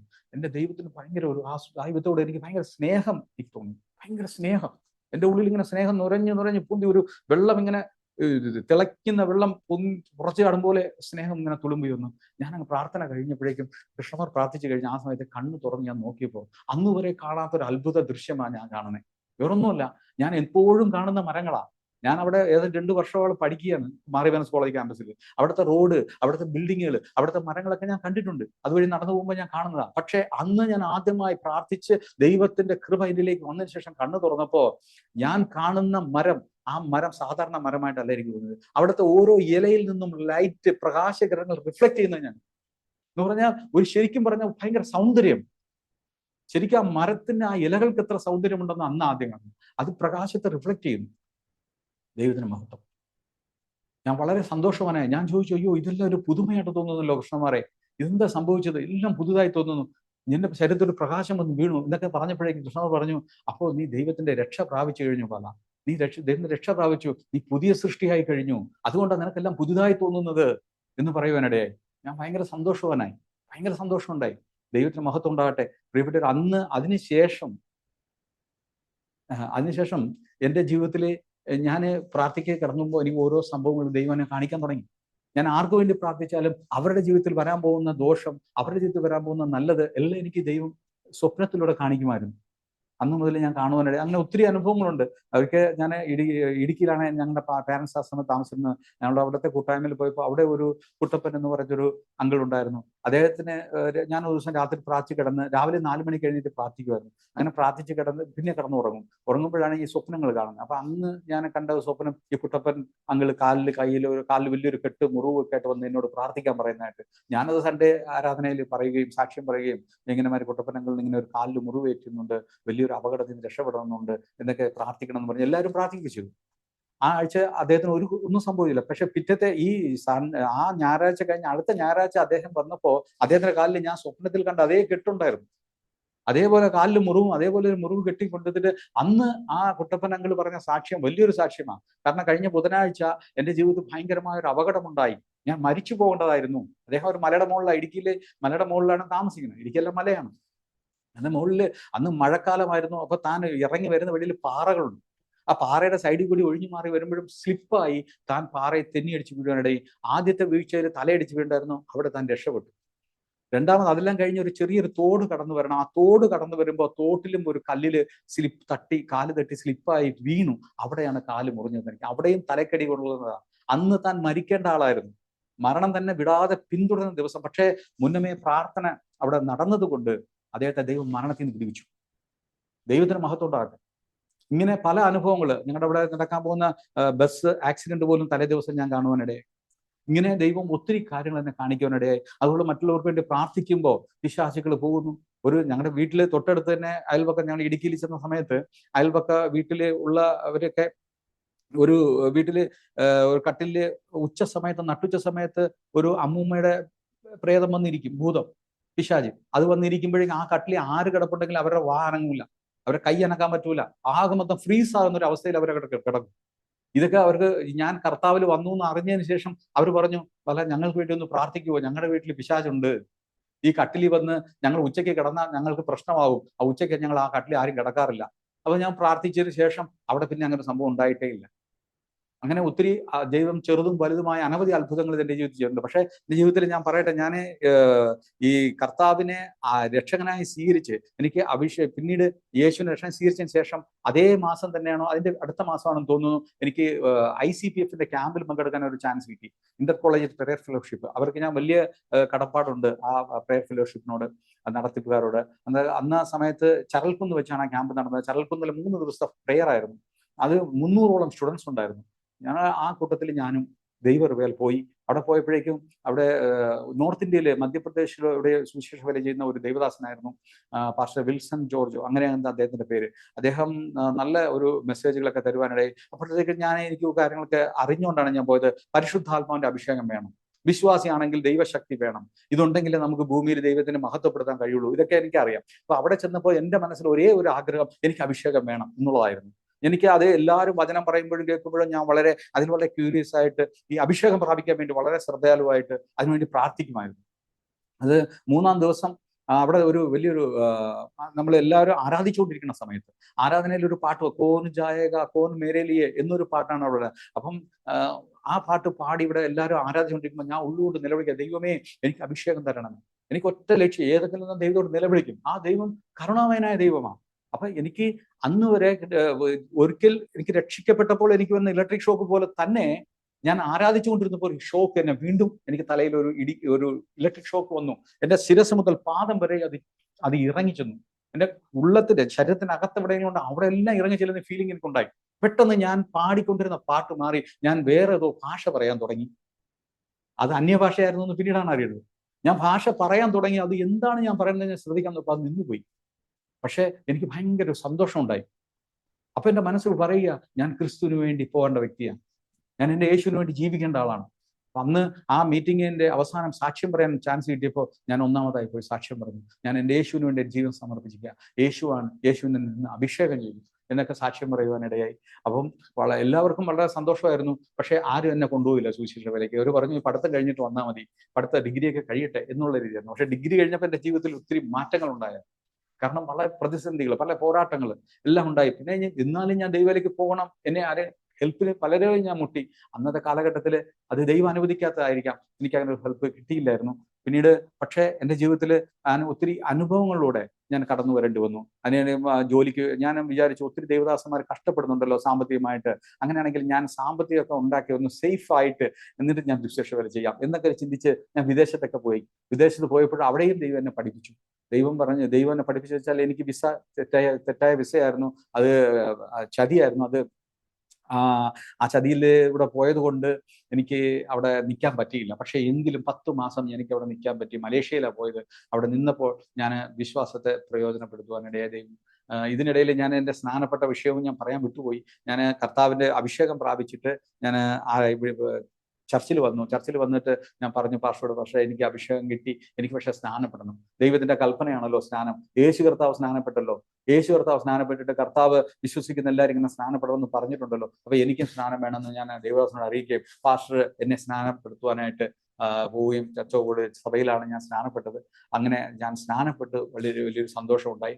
ഞാൻ സ്നാനപ്പെട്ട് വരുന്ന ദിവസം എനിക്കൊരു അത്ഭുതം സംഭവിച്ചു. അന്നാണ് ആദ്യമായിട്ട് എൻ്റെ ജീവിതത്തിലെ ഒരു വ്യക്തിയോട് സുവിശേഷം പറഞ്ഞ് രക്ഷിക്കപ്പെടുന്നത്. ഞാൻ സ്നാനപ്പെട്ട് അന്ന് അവധി ദിവസമായിരുന്നു, ഞായറാഴ്ച. അത് തിരിച്ചു വരുന്ന സമയത്ത് ഞാൻ ഹോസ്റ്റലിലേക്ക് ഇങ്ങനെ വരുമ്പോൾ എൻ്റെ ഫ്രണ്ടിൽ ആ ഹോസ്റ്റലിൽ പേറ്റുണ്ടായിരുന്നു. പുള്ളി BCom പഠിക്കുന്ന ആളാന്ന് തോന്നുന്നു. നിഷി അമ്പനാട് എന്ന പേര്. അദ്ദേഹം ഇപ്പൊ അമേരിക്കയിലാണ്. നിഷി അമ്പനാട്. അത് പുള്ളി കാത്തലിക് ബാക്ക്ഗ്രൗണ്ടാണ്. നിഷി അമ്പനാട് എൻ്റെ ഫ്രണ്ടിലൂടെ പലപ്പോഴും ഞങ്ങൾ കാണുന്നുണ്ട്, ഞങ്ങൾ പരിചയപ്പെട്ട് സംസാരിക്കുന്നുണ്ട്. പക്ഷെ അന്ന് ആദ്യമായിട്ട് നിഷി എന്നെ കണ്ടപ്പോൾ അവൾ നിന്നിട്ട് ചോദിച്ചു, എന്താണ് പോലെ നിന്റെ മുഖത്തൊരു പ്രത്യേകത, നീ ഒരു പ്രത്യേകമായി മാറിയിരിക്കുന്നല്ലോ, നീ നിനക്കെന്തോ സംഭവിച്ചല്ലോ, എന്ത് പറ്റി, നിനക്കൊരു മാറ്റം ഉണ്ടല്ലോ എന്ന് ആ നിഷി ചോദിക്കാനിടയായി. ഞാൻ പറഞ്ഞു, ഇന്ന് ഞാൻ യേശുവിനെ രക്ഷകനായി സ്വീകരിച്ച് ഞാൻ സ്നാനപ്പെട്ടിട്ട് വരികയാണ്. അപ്പോൾ ആ നിഷി വളരെ അത്ഭുതപ്പെട്ടു. കാരണം നിഷി ഒരു കാത്തലിക് ബാക്ക്ഗ്രൗണ്ടിൽ നിന്ന് വരുന്ന വ്യക്തിയാണ്, ഞാനൊരു ഹൈന്ദവനായ ഒരു വ്യക്തിയാണ്. ഹൈന്ദവനായ ഒരു വ്യക്തി അദ്ദേഹത്തോട് പറയുക, ഞാൻ യേശുവിനെ രക്ഷകനായി സ്വീകരിച്ചു, ഞാൻ സ്നാനപ്പെട്ടു. പക്ഷേ നിഷി അത്ഭുതപ്പെട്ടിട്ട് പറഞ്ഞു, അങ്ങനെയെങ്കിൽ തീർച്ചയായിട്ടും നിനക്ക് ദൈവത്തിന്റെ കൃപ ലഭിച്ചിട്ടുണ്ട്, നിനക്കറിയാം, എനിക്ക് വേണ്ടി ഒന്ന് പ്രാർത്ഥിക്കുമോ എന്ന് നിഷി പറയുവാനാണ്. നിഷിയുടെ ഒരു പേഴ്സണൽ ഒരു വിഷയമുണ്ടായിരുന്നു. ആ വിഷയത്തിന് വേണ്ടി താൻ ഞരങ്ങുകയായിരുന്നു. മനസ്സിൽ വേദന ഉണ്ടായിരുന്നു.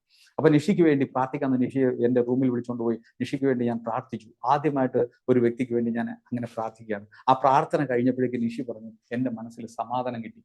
ആ നിഷി പിറ്റേ ദിവസം ഞങ്ങളെ ചർച്ചിലെ ദേവദാസന്റെ പാസ്റ്റർ എടുത്ത് വരികയും അതിനുശേഷം നിഷി അധികം താമസിച്ചില്ല, നിഷി കർത്താവിനെ രക്ഷകനായി സ്വീകരിച്ച് സ്നാനപ്പെടുകയും ചെയ്തു. അങ്ങനെ ആ വ്യക്തി ഇന്ന് അമേരിക്കയിലാണെന്ന് കേട്ടത്, എനിക്കുള്ള കോണ്ടാക്ട് ഇല്ല. പക്ഷെ ദൈവത്തിന് മഹത്വം ഉണ്ടാകട്ടെ. അങ്ങനെ അനവധി സാക്ഷ്യങ്ങൾ അയൽപക്കത്തും എവിടെ ചെന്നാലും ദൈവത്തിന്റെ സാക്ഷിയാകുവാൻ ദൈവം എന്നെ മുഖാന്തരം ഒരുക്കി. അങ്ങനെ ദൈവത്തിന് സ്തോത്രം. പക്ഷെ ഞാൻ ഈ സ്നാനപ്പെട്ട് വീട്ടിൽ വന്നപ്പോഴും എൻ്റെ ജീവിതത്തിൽ അത്ഭുതങ്ങൾ സംഭവിച്ചിട്ടുണ്ട്. വീട്ടിൽ വന്ന് കയറുമ്പോൾ ആദ്യമായിട്ട് പറഞ്ഞു, വീട്ടിലുള്ള എല്ലാ അശുദ്ധികളെയും പുറത്താക്കിയിട്ട് വീട്ടിൽ കയറാൻ എൻ്റെ ഉള്ളിൽ നിന്നൊരു ശബ്ദം ഞാൻ കേൾക്കുവാനിടയായി. ഞാൻ വീട്ടിൽ കയറാൻ മുമ്പ് തന്നെ യേശുവിന്റെ നാമത്തിൽ എൻ്റെ ഭവനത്തിലുള്ള എല്ലാ അശുദ്ധികളും എല്ലാ അന്ധകാരങ്ങളും മാറിപ്പോകട്ടെ എന്ന് ഞാൻ മനസ്സിൽ പറഞ്ഞ് പ്രാർത്ഥിച്ചിട്ട് കയറിപ്പോയി. മനസ്സിലാ പറഞ്ഞത്, വാ തുറന്നും പറഞ്ഞില്ല. പക്ഷെ അത് സംഭവിച്ചു. അത് 3 ദിവസമുള്ള എൻ്റെ വീട്ടിലെല്ലാവരും സ്വപ്നങ്ങൾ കാണുവാൻ തുടങ്ങി. ആ സ്വപ്നത്തിലെല്ലാം അന്ന് വരെയും അവർ വിശ്വസിച്ചിട്ടിരുന്നവരെല്ലാം പുറത്താ. അവർ പറയുക, ഞങ്ങളെ പുറത്താക്കി. അങ്ങനെ ഒരു സംഭവം ഉണ്ടായി. അതിനുശേഷം എൻ്റെ അയൽപക്കത്തുള്ള പലരും വന്നിട്ട് ഇങ്ങനെ പ്രാർത്ഥിക്കാൻ അപേക്ഷിക്കുകയും എടുക്കുകയും ദൈവം ഒത്തിരി പേര് വിടുവിക്കുകയും സൗഖ്യമാക്കുകയൊക്കെ ചെയ്തു. എൻ്റെ ജീവിതം അങ്ങനെ മുന്നോട്ട് പോയിക്കൊണ്ടിരിക്കുകയായിരുന്നു. ഡിഗ്രിയൊക്കെ കഴിഞ്ഞ് അങ്ങനെ പോകുന്ന സമയത്ത് ഞാൻ കർത്താവിന്റെ വേലയ്ക്ക് വേണ്ടി എവിടെ പോകണം എന്ന് ആഗ്രഹിച്ചിരുന്നു. കർത്താവില് ഞാൻ ക്രിസ്തുവിന്റെ വചനം പഠിക്കുകയും വചനം പഠിച്ച് ദൈവത്തിന്റെ കാര്യങ്ങൾ കൂടുതൽ മനസ്സിലാക്കുകയും ഒക്കെ ചെയ്ത് വന്നുകൊണ്ടിരുന്നു. എല്ലായിടത്തും ഞാൻ എവിടെയെല്ലാം ദൈവം എന്നെ അയച്ചാലും ആരെല്ലാം എന്നോട് സംസാരിച്ചാലും എനിക്ക് ഒരു കാര്യമേ പറയാനുണ്ടായിരുന്നുള്ളൂ, നിങ്ങൾ യേശുവിനെ രക്ഷകനായി സ്വീകരിച്ച് മോക്ഷം പ്രാപിക്കണം. കാരണം മോക്ഷത്തിന് വേറെ ഒരു മാർഗവുമില്ല എന്നുള്ള സത്യങ്ങൾ മനസ്സിലാക്കി. എന്നോട് പലരും തർക്കിച്ചിട്ടുണ്ട്, പലരും എന്നോട് സംവാദം നടത്തിയിട്ടുണ്ട്. അപ്പോഴെല്ലാം എനിക്ക് ഞാൻ പഠിച്ചിട്ടുണ്ടായിരുന്ന, നേരത്തെ വായിച്ചിട്ടുണ്ടായിരുന്ന വേദങ്ങളൊക്കെ എനിക്ക് വളരെ സഹായിച്ചു. അതിൽ നിന്ന് തന്നെ ഞാൻ സംസാരിക്കാനിടയായി. അങ്ങനെ ഞാൻ കോളേജിൽ പഠിച്ച ഒരു ദിവസം എനിക്ക് ദൈവത്തിന്റെ വേല ചെയ്യണം, പക്ഷേ എനിക്കൊരു വഴി കാണുന്നില്ല, എനിക്കൊരു വഴി കിട്ടുന്നില്ല എന്നുള്ളത്. ഇപ്പോൾ ഈ ഞാൻ സ്കൂൾ ഓഫ് റേസ്റ്റ് എന്ന് പറഞ്ഞൊരു വീഡിയോ ബൈബിൾ ക്ലാസ് അതിൽ അറ്റൻഡ് ചെയ്യുവാൻ ദൈവം എന്നെ സഹായിച്ചു. അതിൽ ഒരു ക്ലാസ് എന്നെ വളരെയധികം സ്പർശിച്ചു. The almighty blood of Jesus Christ എന്നുള്ള ആ ക്ലാസ് അത് ഞാൻ കേട്ടപ്പോൾ എൻ്റെ മനസ്സ് വല്ലാതെ വേദനിച്ചു. കാരണം യേശു കർത്താവ് സ്വന്തം രക്തം അല്ലെങ്കിൽ വളരെ വേദനയോടെ തന്നെ സ്വന്തം രക്തം അവസാന തുള്ളി വരെ എനിക്ക് വേണ്ടിയും ഈ ലോകത്തിലെ സകല മനുഷ്യർക്ക് വേണ്ടി ഒഴുക്കി തന്നു, എനിക്ക് വേണ്ടിയും ഒഴുക്കി തന്നു. ആ യേശു കർത്താവ് ക്രൂശിൽ മരിച്ച് എനിക്ക് ആ രക്തത്താൽ എന്നെ മറുവിലയായി എടുത്ത് എനിക്ക് രക്ഷ നൽകി തന്നെങ്കിൽ ആ കർത്താവിന് വേണ്ടി ഞാൻ എന്ത് ചെയ്തു? ഞാനിപ്പോൾ സുവിശേഷ വേല ചെയ്യുന്നെങ്കിൽ എനിക്ക് തൃപ്തിയില്ല. ഞാൻ ഒരു യഥാർത്ഥത്തിൽ ദൈവത്തിന് വേണ്ടി ഇനിയും പ്രയോജനപ്പെടണമെന്ന് ആഗ്രഹമുണ്ട്. പക്ഷെ അത് എൻ്റെ ബുദ്ധി കൊണ്ടോ എൻ്റെ സ്വന്തം ഐഡിയ കൊണ്ടല്ല, ദൈവത്തിന്റെ ഇഷ്ടം ചെയ്യണം, അതായിരിക്കും കറക്റ്റ് എന്ന് എനിക്ക് മനസ്സിലായതുകൊണ്ട് ഞാൻ അന്ന് ദൈവത്തിന് മുമ്പിൽ സമർപ്പിച്ചു. കർത്താവെ, എനിക്ക് അങ്ങയുടെ ഇഷ്ടം ചെയ്യുവാൻ എന്നെ സഹായിക്കണമേ. അന്ന് അതിനായിട്ട് ഞാൻ തീരുമാനം എടുത്തു. ഞാനപ്പം ഇവിടെ തിരുവനന്തപുരത്ത് തന്നെ ഉണ്ട്. തിരുവനന്തപുരത്ത് തന്നെ ഒരു ചെറിയ ജോലിയൊക്കെ ചെയ്തുകൊണ്ട് ഞാൻ എൻ്റെ സുഹൃത്ത് കൃഷ്ണമാരോടെ ഞങ്ങൾ ഒരുമിച്ച് സുവിശേഷ വേലയൊക്കെ ചെയ്യുന്നുണ്ടായിരുന്നു. ആ സമയത്താണ് എനിക്ക് ഇങ്ങനെ വളരെയധികം താല്പര്യം ഉണ്ടായതുകൊണ്ട് ഞാൻ ജഗതിയിൽ ഒരു ലോഡ്ജിൽ റൂം എടുത്തു. ഒരു സുഹൃത്ത് മുഖാന്തരം ഹെൽപ്പ് ചെയ്ത് റൂം എടുത്തിട്ട് അവരോട് പറഞ്ഞു, 1 മാസത്തേക്ക് എനിക്ക് റൂം വേണം, പക്ഷേ ഈ 1 മാസം ഞാൻ പുറത്തിറങ്ങത്തില്ല. നിങ്ങൾ ഒരിക്കലും തെറ്റിദ്ധരിക്കരുത്, ആത്മഹത്യ ചെയ്യാനല്ല ഞാൻ ഇവിടെ വന്നേക്കുന്നത്, ഞാൻ യേശുവിന്റെ വിശ്വാസിയാണ്, യേശുവിനെ വിശ്വസിക്കുന്ന ദൈവമകനാണ്. അപ്പം അവരും പറഞ്ഞു, ഞങ്ങൾ യേശുവിനെ വിശ്വസിക്കുന്നുണ്ട്, നിങ്ങൾ ധൈര്യമായിട്ട് ഇരുന്നോളൂ, ഒരു കുഴപ്പമില്ല. പക്ഷെ അത് ചെറിയ മുറിയായിരുന്നു, വേറെ ഒരു സജ്ജീകരണം എൻ്റെ ഇല്ലായിരുന്നു, വെള്ളം കുടിക്കാൻ വാട്ടർ ബോട്ടിൽ അങ്ങനൊന്നും കരുതിയിട്ടില്ല. എനിക്ക് ഒറ്റ ലക്ഷ്യമുണ്ടായിരുന്നുള്ളൂ, ദൈവത്തെ വേണം, എൻ്റെ ദൈവത്തിന്റെ ദർശനം വേണം.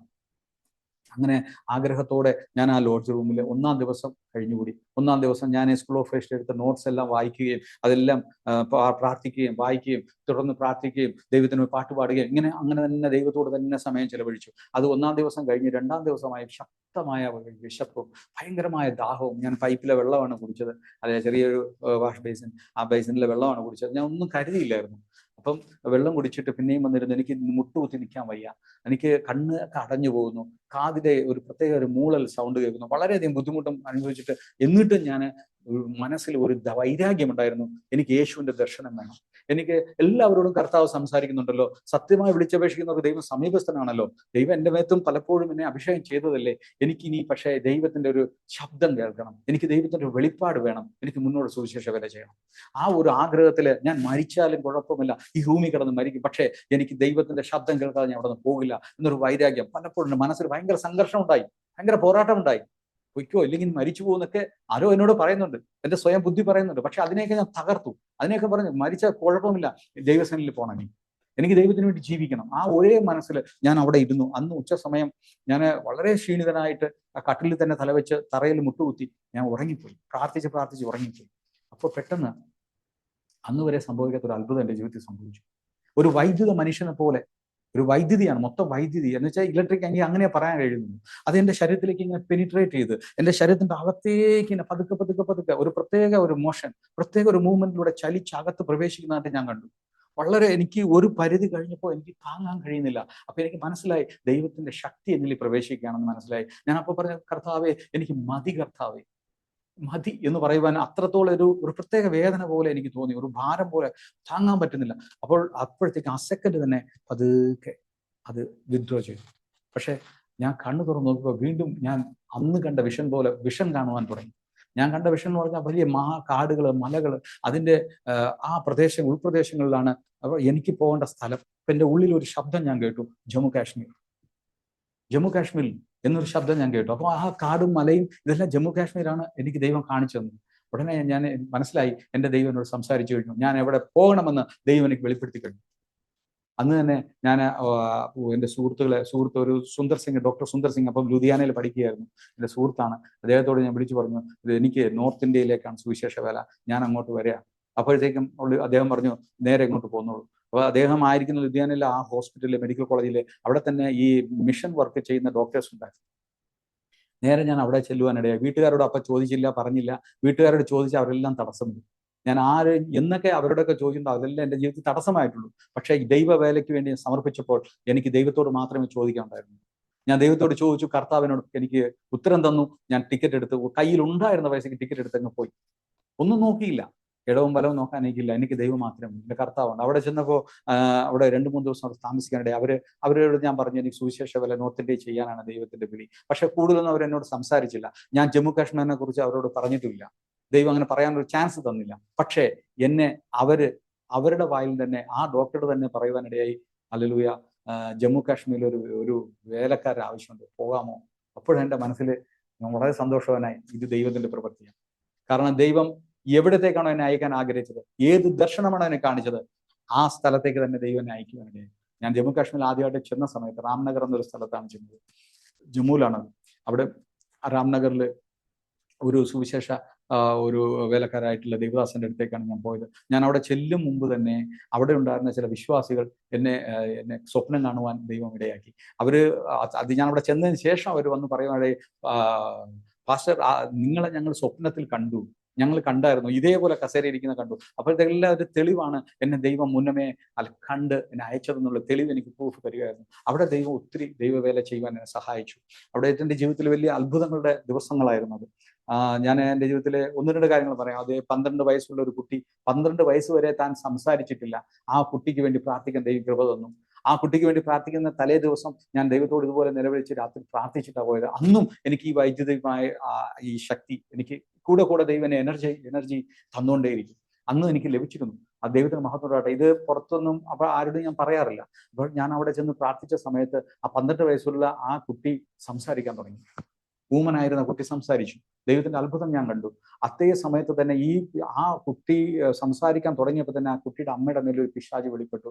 അതിനെ ശാസിച്ചപ്പോൾ അത് പുറത്തുപോയി. ആ പുറത്തുപോയ പിശാച് കുറച്ചു നേരം കഴിഞ്ഞപ്പോൾ തിരിച്ചു വന്നു. ഞാൻ ചോദിച്ചു, നീ എന്തിന് തിരിച്ചു വന്നു?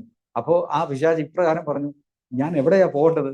എന്നെ പോകാനല്ലേ പറഞ്ഞുള്ളൂ, പക്ഷെ ഞാൻ എവിടെ പോകണമെന്ന് പറഞ്ഞില്ല. അങ്ങനെ ആദ്യമായിട്ട് എൻ്റെ അടുത്ത് ദുരാത്മാവ് ചോദിക്കുന്നു. അപ്പൊ ഞാൻ പറഞ്ഞു, നിനക്കെന്നാ ധാർ മരുഭൂമിയിൽ പോകാം എന്ന് പറഞ്ഞപ്പോഴേക്കും അത് പറഞ്ഞു, അയ്യോ, എന്നെ ദയവേദന അങ്ങോട്ട് അയക്കല്ലേ, ഞാൻ വേറെ എവിടെയെങ്കിലും അയക്കുക. അപ്പോൾ ദൈവത്തിന് മഹത്വം ഉണ്ടാകട്ടെ. കർത്താവിന്റെ നാമത്തില് സ്വർലോകരുടെയും ഭൂലോകരുടെയും അധോലോകരുടെയും സകല മുഴങ്കാലും മടങ്ങുന്നുള്ള സത്യം എൻ്റെ ജീവിതത്തിൽ അവിടെ ഒത്തിരി ഞാൻ കാണുവാനിടയായി. അതിനുശേഷം ആ പിശാച് പോയി. അതുപോലെ തന്നെ ജിന്നുമായിട്ട് ഇൻട്രാക്ഷൻ ഉണ്ടായിട്ടുണ്ട്. ഒരു ചർച്ചിലെ ഒരു പയ്യൻ അവന്റെ കൂടെ പഠിക്കുന്ന കുട്ടികളെല്ലാം വിളിച്ചുകൊണ്ട് പോയി. ഞങ്ങളുടെ ഒരു പാസ്റ്റർ ഉണ്ട്, നീ ഒന്ന് ബ്ലെസ്സിങ് മേടിച്ചോ, നിനക്ക് ബർത്ത്ഡേ അല്ലേ, നീ ബ്ലെസ്സിങ് മേടിക്ക് എന്നൊക്കെ പറഞ്ഞാൽ വിളിച്ചുകൊണ്ട് വന്നു. അങ്ങനെ വന്ന ഒരു നേഗി കുടുംബത്തിലെ ഒരു പയ്യൻ, അവൻ 5 വയസ്സുള്ളപ്പോൾ മുതൽ വയലന്റ് ആണ്. അവരുടെ അച്ഛന് ഒരു പട്ടാളക്കാരനാണെങ്കിൽ പോലും അയാൾക്ക് ഭയമാണ് ഈ പയ്യന്. അത് ഈവൻ 19 വയസ്സ് 18 വയസ്സ് വിളിച്ച് പ്രായമുണ്ട്. പക്ഷെ താൻ ഭയങ്കര വയലന്റ് ആണ്. തന്നെ 19 വയസ്സാകുമ്പോൾ ആ കുടുംബത്തിൽ ഒരു ദുർമരണം സംഭവിക്കുന്നവരെ അവര് എല്ലാം വെച്ചിരിക്കുകയാണ്, നോക്കിയിട്ട്. ആ ഒരു പയ്യന്റെ ജീവിതത്തില് എൻ്റെ കർത്താവ് എന്നെ ഉപയോഗിക്കാനിടയായി. താൻ ചർച്ചിൽ വരികയും തന്നെ 12 ദിവസത്തിന്റെ വേറെ ഒരു ശുശ്രൂഷ ചെയ്തുകൊണ്ടിരിക്കുമ്പോൾ ഒരു പൈശാചിക ശക്തി പുറത്തായിക്കൊണ്ടിരിക്കുമ്പോൾ ഈ പയ്യനും അവിടെ ഉണ്ടായിരുന്നു. അതിനുശേഷം അവൻ പ്രാർത്ഥിക്കാനായി മുന്നോട്ട് വന്ന് പ്രാർത്ഥിച്ചപ്പോൾ അവൻ സ്വന്തം കണ്ണുകൊണ്ട് കാണുവാനിടയായി. തൻ്റെ ഉള്ളിൽ ഇത്രയും വർഷം ഇരുന്ന ആ ശക്തി, ജിന്ന്, താൻ വെളിപ്പെട്ടു. പക്ഷെ താൻ പോകാത്ത സ്ഥലങ്ങളില്ല, പോകാത്ത മുട്ടാത്ത വാതിലുകളില്ല. അവിടെ എല്ലാം പോയിട്ടും തൻ്റെ ശരീരത്തിലെ ഈ പ്രശ്നം മാറിയിട്ടില്ലായിരുന്നു. അവൻ്റെ കുടുംബക്കാരെല്ലാം തനിക്ക് വിഷമമായിരുന്നു. അവരെ ഈ പയ്യനെ കൊണ്ട് പൊറുതിമുട്ടിയിരിക്കുന്ന സമയത്താണ് ആ പയ്യനെ വിടുതൽ കിട്ടിയത്. ആ ജിന്ന് മാറുവാനിടയായി. ദൈവത്തിന്റെ മഹത്വം ഉണ്ടാകട്ടെ പ്രിയപ്പെട്ടവരെ. ഞാനിത് പറയുന്നതിന്റെ കാരണം, ഈ ലോകത്തിലെ ഒരു ശക്തിയും യേശുവിന്റെ നാമത്തിന് മുമ്പിൽ നിലനിൽക്കില്ല. ഈ സത്യം എൻ്റെ ജീവിതത്തിൽ ഞാൻ അനുഭവിച്ചു. അനവധി പേരിലെ വിടുതലുകൾ എൻ്റെ ജീവിതത്തിൽ ഞാൻ കാണുവാനിടയായി. ഒത്തിരി പേര് രക്ഷിക്കപ്പെട്ടു, ഒത്തിരി പേര് സ്നാനപ്പെട്ടു. എൻ്റെ ജീവിതത്തിൽ എനിക്ക് ദൈവ ശുശ്രൂഷ എന്നത് ഒരു സ്ഥലത്ത് പോവുക, അവിടെ ആരും പോകാത്ത സ്ഥലമായിരിക്കും, അല്ലെങ്കിൽ അവിടെ ഒരു ശുശ്രൂഷ വെളിപ്പെടാത്ത സ്ഥലമായിരിക്കും. അവിടെ പോകുമ്പോൾ അവിടെ അന്ധകാര ശക്തികളെ പുറത്താക്കിക്കൊണ്ട്, ഞങ്ങളുടെ പൂർവികർ മാന്ത്രികരാണെങ്കിൽ ഇന്ന് അവിടെ ജമ്മു കാശ്മീരിൽ ചെന്നപ്പോൾ എല്ലാവരും എന്നെ മന്ത്രവാദി എന്നാണ് അറിഞ്ഞിരുന്നത്. കാരണം അവിടെ പിശാചികൾ പിടിച്ചവരെല്ലാം വന്ന് സൗഖ്യം പ്രാപിക്കുമ്പോൾ എല്ലാവരും വിചാരിച്ചൊരു മന്ത്രവാദിയാണ്. അങ്ങനെ വന്ന ഒത്തിരി പേരുണ്ട്. നൂല് ജപിച്ചു തരാൻ പറഞ്ഞു, കടയ്ക്ക് വേണ്ടി പ്രാർത്ഥിക്കാൻ പറഞ്ഞു. അങ്ങനെ അവർ ചോദിച്ച 1000-ങ്ങളോ 10,000-ഓ ലക്ഷങ്ങൾ തരാനുള്ള ആൾക്കാർ വരെ അവിടെ വണ്ടി പിടിച്ച് വരുമായിരുന്നു. പക്ഷേ ഞാൻ ദൈവത്തിന്റെ യേശുവിന്റെ നാമം പറഞ്ഞ് അവരെല്ലാവരെയും കർത്താവിലേക്ക് നയിക്കുവാൻ ദൈവം എന്നെ സഹായിച്ചു. ദൈവത്തിന് മഹത്വം. പലരും പിന്മാറിപ്പോയിട്ടുണ്ട്, പലരും വേണ്ട എന്ന് പറഞ്ഞു പോയിട്ടുണ്ട്, പക്ഷെ അനേകർ വിശ്വസിച്ചിട്ടുമുണ്ട്. അങ്ങനെ ദൈവത്തിന്റെ ശുശ്രൂഷയിൽ വളരെ സന്തോഷമായി ഓരോ സ്ഥലങ്ങളിൽ സഭ സ്ഥാപിക്കുകയും ആ സ്ഥലത്ത് നിന്ന് അടുത്ത സ്ഥലത്തേക്ക്, കർത്താവ് പറയുന്ന സ്ഥലത്തേക്ക് പോയി അവിടെയും ഒരു സഭ സ്ഥാപിക്കുകയും, അങ്ങനെ സഭ സ്ഥാപിച്ച് ഒരാളെ ഏൽപ്പിച്ചു കൊടുത്തിട്ട്, അങ്ങനെ എൻ്റെ ഒരു പയനിയർ ഇവാഞ്ചലിസമായി ദൈവത്തിന്റെ ശുശ്രൂഷ, ചർച്ച് മിനിസ്ട്രിയും അപ്പോസ്തല ശുശ്രൂഷയുമായി ദൈവം എന്നെ വഴി നടത്തിക്കൊണ്ടിരുന്നു. അപ്പോഴാണ് എൻ്റെ കുടുംബത്തിലെ എല്ലാവരും ഈ കർത്താവിനെ അറിയുവാനുള്ള മുഖാന്തരങ്ങൾ ഒത്തിരി ഉണ്ടായിട്ടുണ്ട്. കുടുംബത്തിൽ ചെറുതും വലുതുമായ അത്ഭുതങ്ങൾ ഒത്തിരി കർത്താവ് ചെയ്തു. എല്ലാവർക്കും എന്നോട് ഭയമാണ്. ഞാൻ എന്തെങ്കിലും പറഞ്ഞാൽ ഫലിക്കുമെന്നുള്ള ഭയം മാത്രമല്ല. യേശുവിനെ രക്ഷകനായി സ്വീകരിച്ച് നമ്മളെപ്പോലെ വരാൻ അവർക്ക് മനസ്സ് ഉണ്ടായില്ല. പക്ഷെ അതിൽ എൻ്റെ അമ്മ മാത്രമാണ് അതിൽ അമ്മയെ ദൈവം സ്പർശിച്ചു. ഞാൻ പറഞ്ഞ കാര്യങ്ങളെല്ലാം അമ്മ അംഗീകരിച്ചു. അവര് കർത്താവിലെ രക്ഷിക്കപ്പെട്ട അനുഭവത്തിൽ ഇപ്പോൾ എൻ്റെ കൂടെയുണ്ട്. ബാക്കി എൻ്റെ സഹോദരങ്ങളെല്ലാവരും കർത്താവിനെ അറിയുന്നു. അവർ ദൈവത്തിന് ഇന്നും ആവശ്യം വരുമ്പോൾ ദൈവത്തെ അന്വേഷിക്കുന്നുണ്ട്. ആവശ്യം വരുമ്പോൾ മാത്രം പ്രാർത്ഥിക്കാൻ പറയുന്നുണ്ട്. അങ്ങനെ അനേകരെ ഞാൻ കണ്ടിട്ടുണ്ട്. പക്ഷേ യഥാർത്ഥം പറഞ്ഞു കഴിഞ്ഞാൽ ദൈവത്തെ മനസ്സിലാക്കി ദൈവത്തിനെ ഉള്ളുകൊണ്ട് അറിഞ്ഞവർ ഒരിക്കലും അങ്ങനെ ആയിരിക്കില്ല. അവർ ദൈവത്തെ സ്നേഹിക്കുന്നവരായിരുന്നു. യഥാർത്ഥ ആ സ്നേഹമാണ് ശരിക്കും പറഞ്ഞാൽ ഈ ലോകത്തിൽ ഭക്തി. ഈ സ്നേഹമാണ് ഈ മോക്ഷം, അതായത് നിത്യജീവനം നമുക്ക് തരുന്നത്. ആ നിത്യജീവനാകുന്ന കർത്താവിനെ മനസ്സിലാക്കുവാൻ എനിക്ക് കഴിഞ്ഞു. ഞാൻ കുറച്ച് 1-2 ശ്ലോകം കൂടി ഞാൻ വായിക്കാൻ ആഗ്രഹിക്കുകയാണ്. യേശുവാണ് സൃഷ്ടികർത്താവ് എന്നുള്ളതിന് വേദങ്ങളിൽ തന്നെ തെളിയിക്കുന്ന ശ്ലോകങ്ങളാണ്. ആ യേശുവിന്റെ സ്വഭാവം എല്ലാം തന്നെയും ആയിരക്കണക്കിന് വർഷങ്ങൾ മുമ്പേ, യേശു കർത്താവിന് ആയിരക്കണക്കിന് വർഷം മുമ്പേ എഴുതപ്പെട്ടതാണ് ഈ വേദങ്ങളൊക്കെ. അതിലുണ്ട് ശ്വേതാശ്വതരോ ഉപനിഷത്ത് 3-ാം അധ്യായം, ആ 3-ാമത്തെ ഭാഗം, അതിന്റെ 10-ാമത്തെ മന്ത്രത്തിൽ പറയുന്നുണ്ട്, തതോ യദുത്തരം തദരൂപം അനാമയം യാ യദിദ്ദുരം നിദാസ്തേ ഭവന്തി അധേതരേ ദുഃഖമേവ പിയന്തി എന്ന് പറഞ്ഞാൽ, ആ മഹാപുരുഷനെ ഈ ലോകത്തെ ഇത്രയധികം ജയിച്ചിട്ടുണ്ട്. ആ അദ്ദേഹത്തിന്റെ രൂപത്തിൽ ഒരു ദുഃഖമില്ല, ശോകമില്ല. എന്ന് വെച്ചാൽ ദൈവം ഒരു പ്രസന്ന ഭാവമാണ്, സന്തോഷമാണ്. ആ ദൈവത്തെ കാണുന്നത് തന്നെ മനസ്സിൽ ഭയങ്കര ആനന്ദമാണ്. അപ്പൊ ആ അദ്ദേഹത്തെ മഹാപുരുഷനെ ആരറിയുന്നുവോ അവര് അനന്തജീവൻ, അതായത് നിത്യജീവനെ പ്രാപിക്കും എന്ന് ഈ ശ്ലോകം പറയുകയാണ്. അപ്പൊ മോക്ഷം എന്നുള്ള നിത്യജീവൻ പ്രാപിക്കണമെങ്കിൽ ഈ സൃഷ്ടാവായ ഈ മഹാപുരുഷനെ, ഈ ദൈവത്തെ അറിയണം എന്നുള്ളതാണ്. അപ്പൊ ദൈവത്തെ അറിയുക എന്ന് പറഞ്ഞാൽ ആ ദൈവം ആര്, എന്ത് സ്വഭാവം, എന്ത് പ്രവൃത്തി, എന്ത്, ഇതാണ് ശരിക്കും അറിയുക എന്ന് പറഞ്ഞാൽ. അങ്ങനെ അറിയുന്ന വ്യക്തിക്ക് വിശ്വാസം വരും. അങ്ങനെ വിശ്വസിക്കുമ്പോൾ അവരുടെ ജീവിതത്തിലേക്ക് മോക്ഷം ലഭിക്കുകയാണ്. ഇന്ന് ശരിക്കും ദൈവത്തിന് മഹത്വം ഉണ്ടാകട്ടെ. ഇന്ന് ഈ മോക്ഷപ്രാപ്തി ഇന്ന് അനേകർ ക്രിസ്ത്യൻസ് എന്ന് പറയുന്നുണ്ടെങ്കിലും എനിക്ക് വിഷമം തോന്നുന്നത് വെച്ച് കഴിഞ്ഞാൽ അവർ ശരിക്കും യേശുവിനെ അറിഞ്ഞിട്ടില്ല. യേശുവിനെ അറിയേണ്ട വിധം അറിഞ്ഞവർക്ക് മാത്രമേ യേശുവിന്റെ ആ ഒരു മഹത്വം കാണുവാൻ കഴിയുള്ളൂ. ഈ ലോകത്തിലും യേശുവിനായി ജീവിക്കുവാനും, അതുമാത്രമല്ല മരിക്കുമ്പോഴും പ്രത്യാശയോടെ മരിക്കുവാൻ കഴിയും. അവർ പുഞ്ചിരിച്ചുകൊണ്ട് മരിക്കും, യാതൊരു സംശയമില്ല. കാരണം അവർ മരിക്കുമ്പോൾ അവരെ സ്വീകരിക്കാൻ പറ്റുന്ന ദൂതന്മാരായിരിക്കും.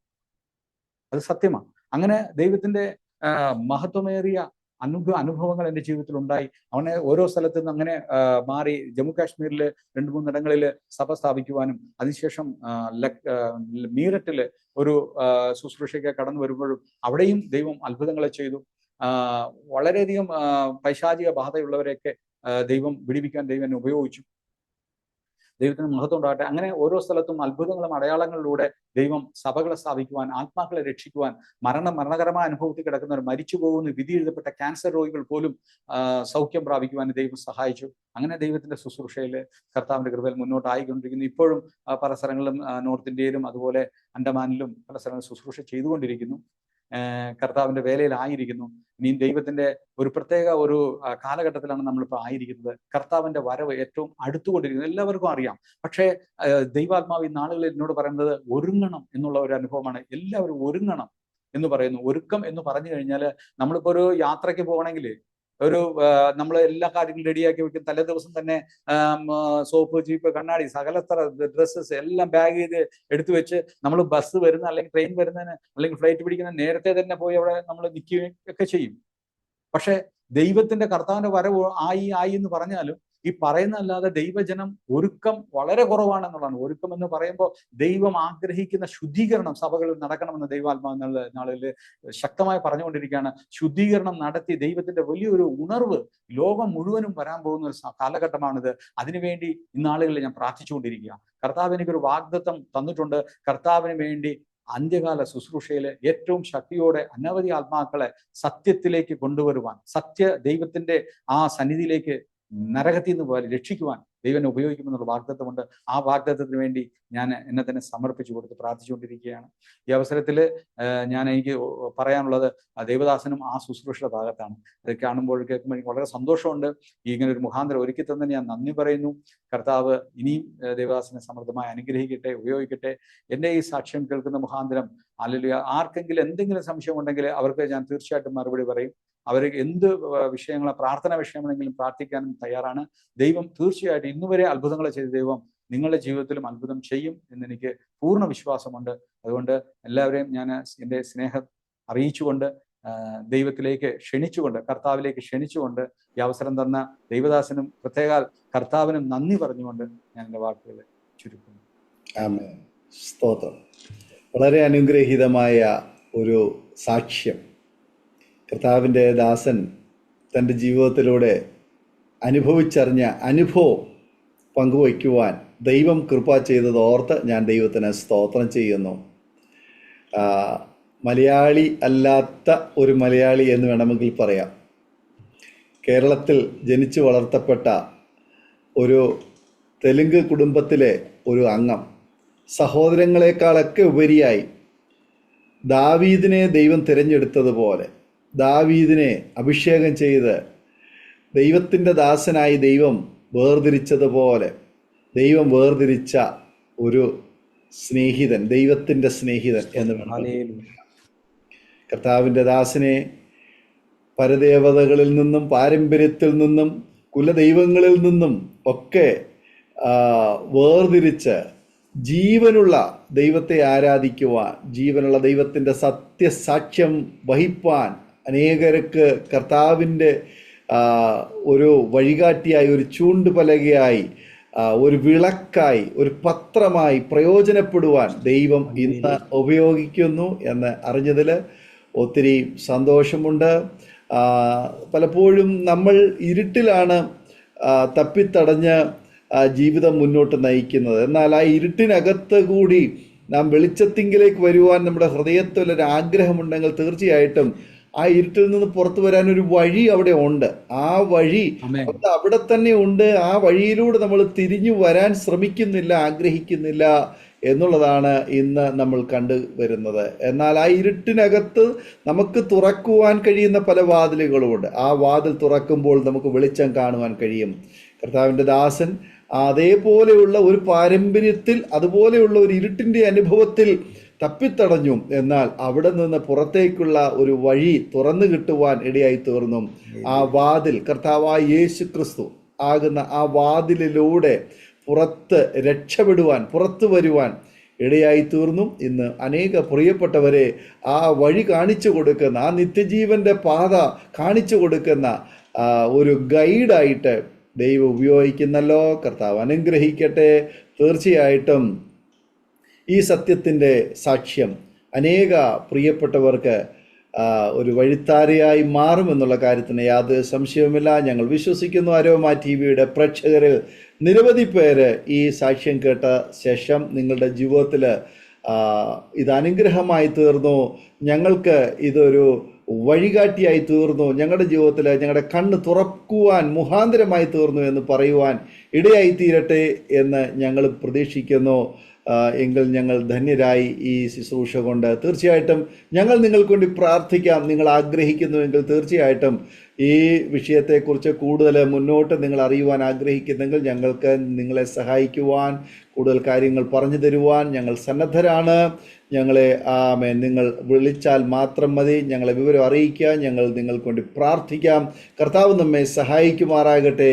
ദൈവസന്നിധിയിൽ നമുക്ക് ഒരുമിച്ച് ഒരു നിമിഷം കണ്ണുകളെ അടയ്ക്കാം, ഹൃദയങ്ങളെ ആഗ്രഹമാക്കാം, പ്രാർത്ഥിക്കാം. കർത്താവെ, ഞാനിതാ എന്നെ തന്നെ സമർപ്പിക്കുന്നു. പലപ്പോഴും ഇരുട്ടിൽ തപ്പിത്തടയുന്ന അനുഭവത്തിൽ നിന്ന് വാതിലുകൾ തുറക്കുവാൻ കഴിയാതെ, എനിക്ക് വേണ്ടി തുറന്നിട്ടിരിക്കുന്ന വാതിൽ കാണുവാൻ കഴിയാതെ ഞാനായിരിക്കുന്ന അനുഭവത്തിലായിരിക്കുന്നു. ദൈവമേ, എനിക്ക് അവിടുന്ന് ആ സത്യത്തിൻ്റെ വാതിൽ തുറന്നു തരണമേ. ആമേൻ. നമുക്കൊരു നിമിഷം പ്രാർത്ഥിക്കാം. നമ്മെല്ലാവരും സ്തോത്രം ചെയ്ത് പ്രാർത്ഥിക്കുമ്പോൾ അരോമ ടിവിയുടെ പ്രേക്ഷകർക്ക് വേണ്ടിയിട്ട് കർത്താവിൻ്റെ ദാസൻ ഈ നിമിഷം ഒരു നിമിഷം പ്രാർത്ഥനയിൽ നമ്മെ സഹായിക്കും. എല്ലാ പ്രിയപ്പെട്ടവരും പ്രാർത്ഥിച്ചാട്ടെ. എല്ലാവരും നിങ്ങൾക്ക് വേണ്ടി തുറക്കപ്പെട്ടിരിക്കുന്ന സാക്ഷാൽ സത്യവാനായ, സർവശക്തനായ, സർവകൃപാലുവായ, സ്നേഹവാനായ ആ കർത്താവായ യേശു ക്രിസ്തു നിങ്ങളെയും നമ്മെ ഓരോരുത്തരെയും മാടി വിളിക്കുന്നു. ആ സ്നേഹത്തിലേക്ക്, ആ വാതിലിലൂടെ നമുക്കൊന്ന് അടുത്ത് വരാം. നമുക്ക് പ്രാർത്ഥിക്കാം. കർത്താവിൻ്റെ ദാസൻ പ്രാർത്ഥിച്ചു. ആമേൻ. സർവശക്തനായ ദൈവമേ, സ്വർഗീയ നല്ല പിതാവേ, പുത്രനായ യേശു ക്രിസ്തുവിന്റെ നാമത്തിൽ അടിയങ്ങൾ പ്രാർത്ഥിക്കുന്നു. ഈ നല്ല സമയത്തിനായി സ്തോത്രം കർത്താവേ.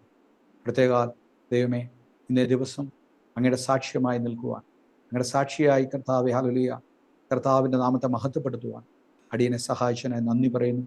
കർത്താവ് അതിന് മുഖാന്തരം ഒരുക്കി തന്ന കർത്താവ് അരോമ ടി വി, കർത്താവ് അതിൻ്റെ സ്ഥാപകനായിരിക്കുന്ന അങ്ങയുടെ കർത്താവിൻ്റെ ഏറ്റവും ശ്രേഷ്ഠദാസനായ കർത്താവ് പാസ്റ്റർ ഡാനിയൽ അവർക്കും കർത്താവെ ഹല്ലേലൂയ നന്ദി പറയുന്നു. കർത്താവെ, അവരുടെ ടീമിന് നന്ദി പറയുന്നു, കുടുംബത്തിന് നന്ദി പറയുന്നു. കർത്താവെ, ഈ അവസരത്തിൽ ദൈവമേ ഹല്ലേലൂയ ഈ സാഹചര്യം ഒരുക്കി എന്നെ സഹായിച്ച കർത്താവെ, ഹല്ലേലൂയ അങ്ങയുടെ മകനായിരിക്കുന്ന കർത്താവെ, ഹല്ലേലൂയ കർത്താവെ, ഹല്ലേലൂയ സഹോദരന് വേണ്ടി നന്ദി പറയുന്നു. കർത്താവിന് സ്തോത്രം. ദൈവമേ, ആ മകനെയും അനുഗ്രഹിക്കണമേ. വിശേഷമായി ഈ കർത്താവെ, ഈ അടിയന്റെ ഈ സാക്ഷ്യം കർത്താവ് ഇരുട്ടിലിരുന്ന് അന്ധകാരത്തിൽ കർത്താവെ, അന്ധകാരത്തിന്റെ പിടിയിൽ അമർന്നിരുന്ന എന്നെ രക്ഷിച്ച ആ ദൈവത്തിന്റെ ദിവ്യ വെളിച്ചമായ, സത്യ വെളിച്ചമായ, സർവശക്തനായ ദൈവത്തിന്റെ മഹത്വത്തിന്റെ സാക്ഷിയായി ദൈവനാക്കി തീർത്ത ആ മഹത്വത്തിന്റെ ഹല്ലേലൂയ പ്രത്യാശയായ ക്രിസ്തുവിലൂടെ എന്നെ രക്ഷിച്ച ആ ദൈവത്തിന് നന്ദി പറയുന്നു. കർത്താവെ, വിശേഷമായി കർത്താവെ, ഈ ശബ്ദം കേൾക്കുന്ന, കർത്താവ് ഈ സാക്ഷ്യം കേൾക്കുന്ന ഓരോ അങ്ങയുടെ പ്രിയപ്പെട്ടവരെയും കർത്താവെ, അവർ ഏത് അവസ്ഥയിലാണെങ്കിലും ശരി, എന്ത് പ്രയാസങ്ങളാണെങ്കിലും ശരി കർത്താവെ, എന്ത് വിഷയത്തിലാണ് അവർ ബുദ്ധിമുട്ടുന്നത്, ഏത് വിഷയത്തിന് വേണ്ടിയാണോ കർത്താവെ അങ്ങേ അന്വേഷിക്കുന്നത്, ദൈവമേ ഹല്ലേലൂയ, അവരുടെ ശരീരം, മനസ്സ്, ഉപബോധ മനസ്സ്, ആത്മാവിൽ ദൈവത്തിന്റെ പരിശുദ്ധാത്മാവെ അങ്ങ് പരിവർത്തിക്കണമേ എന്ന് ഞാൻ പ്രാർത്ഥിക്കുകയാണ്. ദൈവനാമത്തിൽ കർത്താവെ, അവരെ ശുദ്ധീകരിക്കണമേ. അവർക്ക് എന്തെല്ലാം തടസ്സങ്ങൾ അവരുടെ ജീവിതത്തിലുണ്ടോ, എന്തെല്ലാം പോരായ്മകളുണ്ടോ, ഏതെങ്കിലും വിഷയത്തിൽ കർത്താവെ അവർക്ക് അതിജീവിക്കുവാൻ കഴിയാതെ അല്ലെങ്കിൽ പ്രയാസപ്പെടുന്നുണ്ടോ, അവരെ പാപത്തിലേക്ക് വലിച്ചിഴയ്ക്കുന്ന ശക്തികളുണ്ടോ, അവരുടെ ജീവിതത്തിൽ തടസ്സപ്പെടുന്ന അന്ധകാരങ്ങളുണ്ടോ, അതെല്ലാം തന്നെ യേശുവിന്റെ അധികാരമുള്ള നാമത്തിൽ മാറിപ്പോകട്ടെ എന്ന് കൽപ്പിക്കുകയാണ്.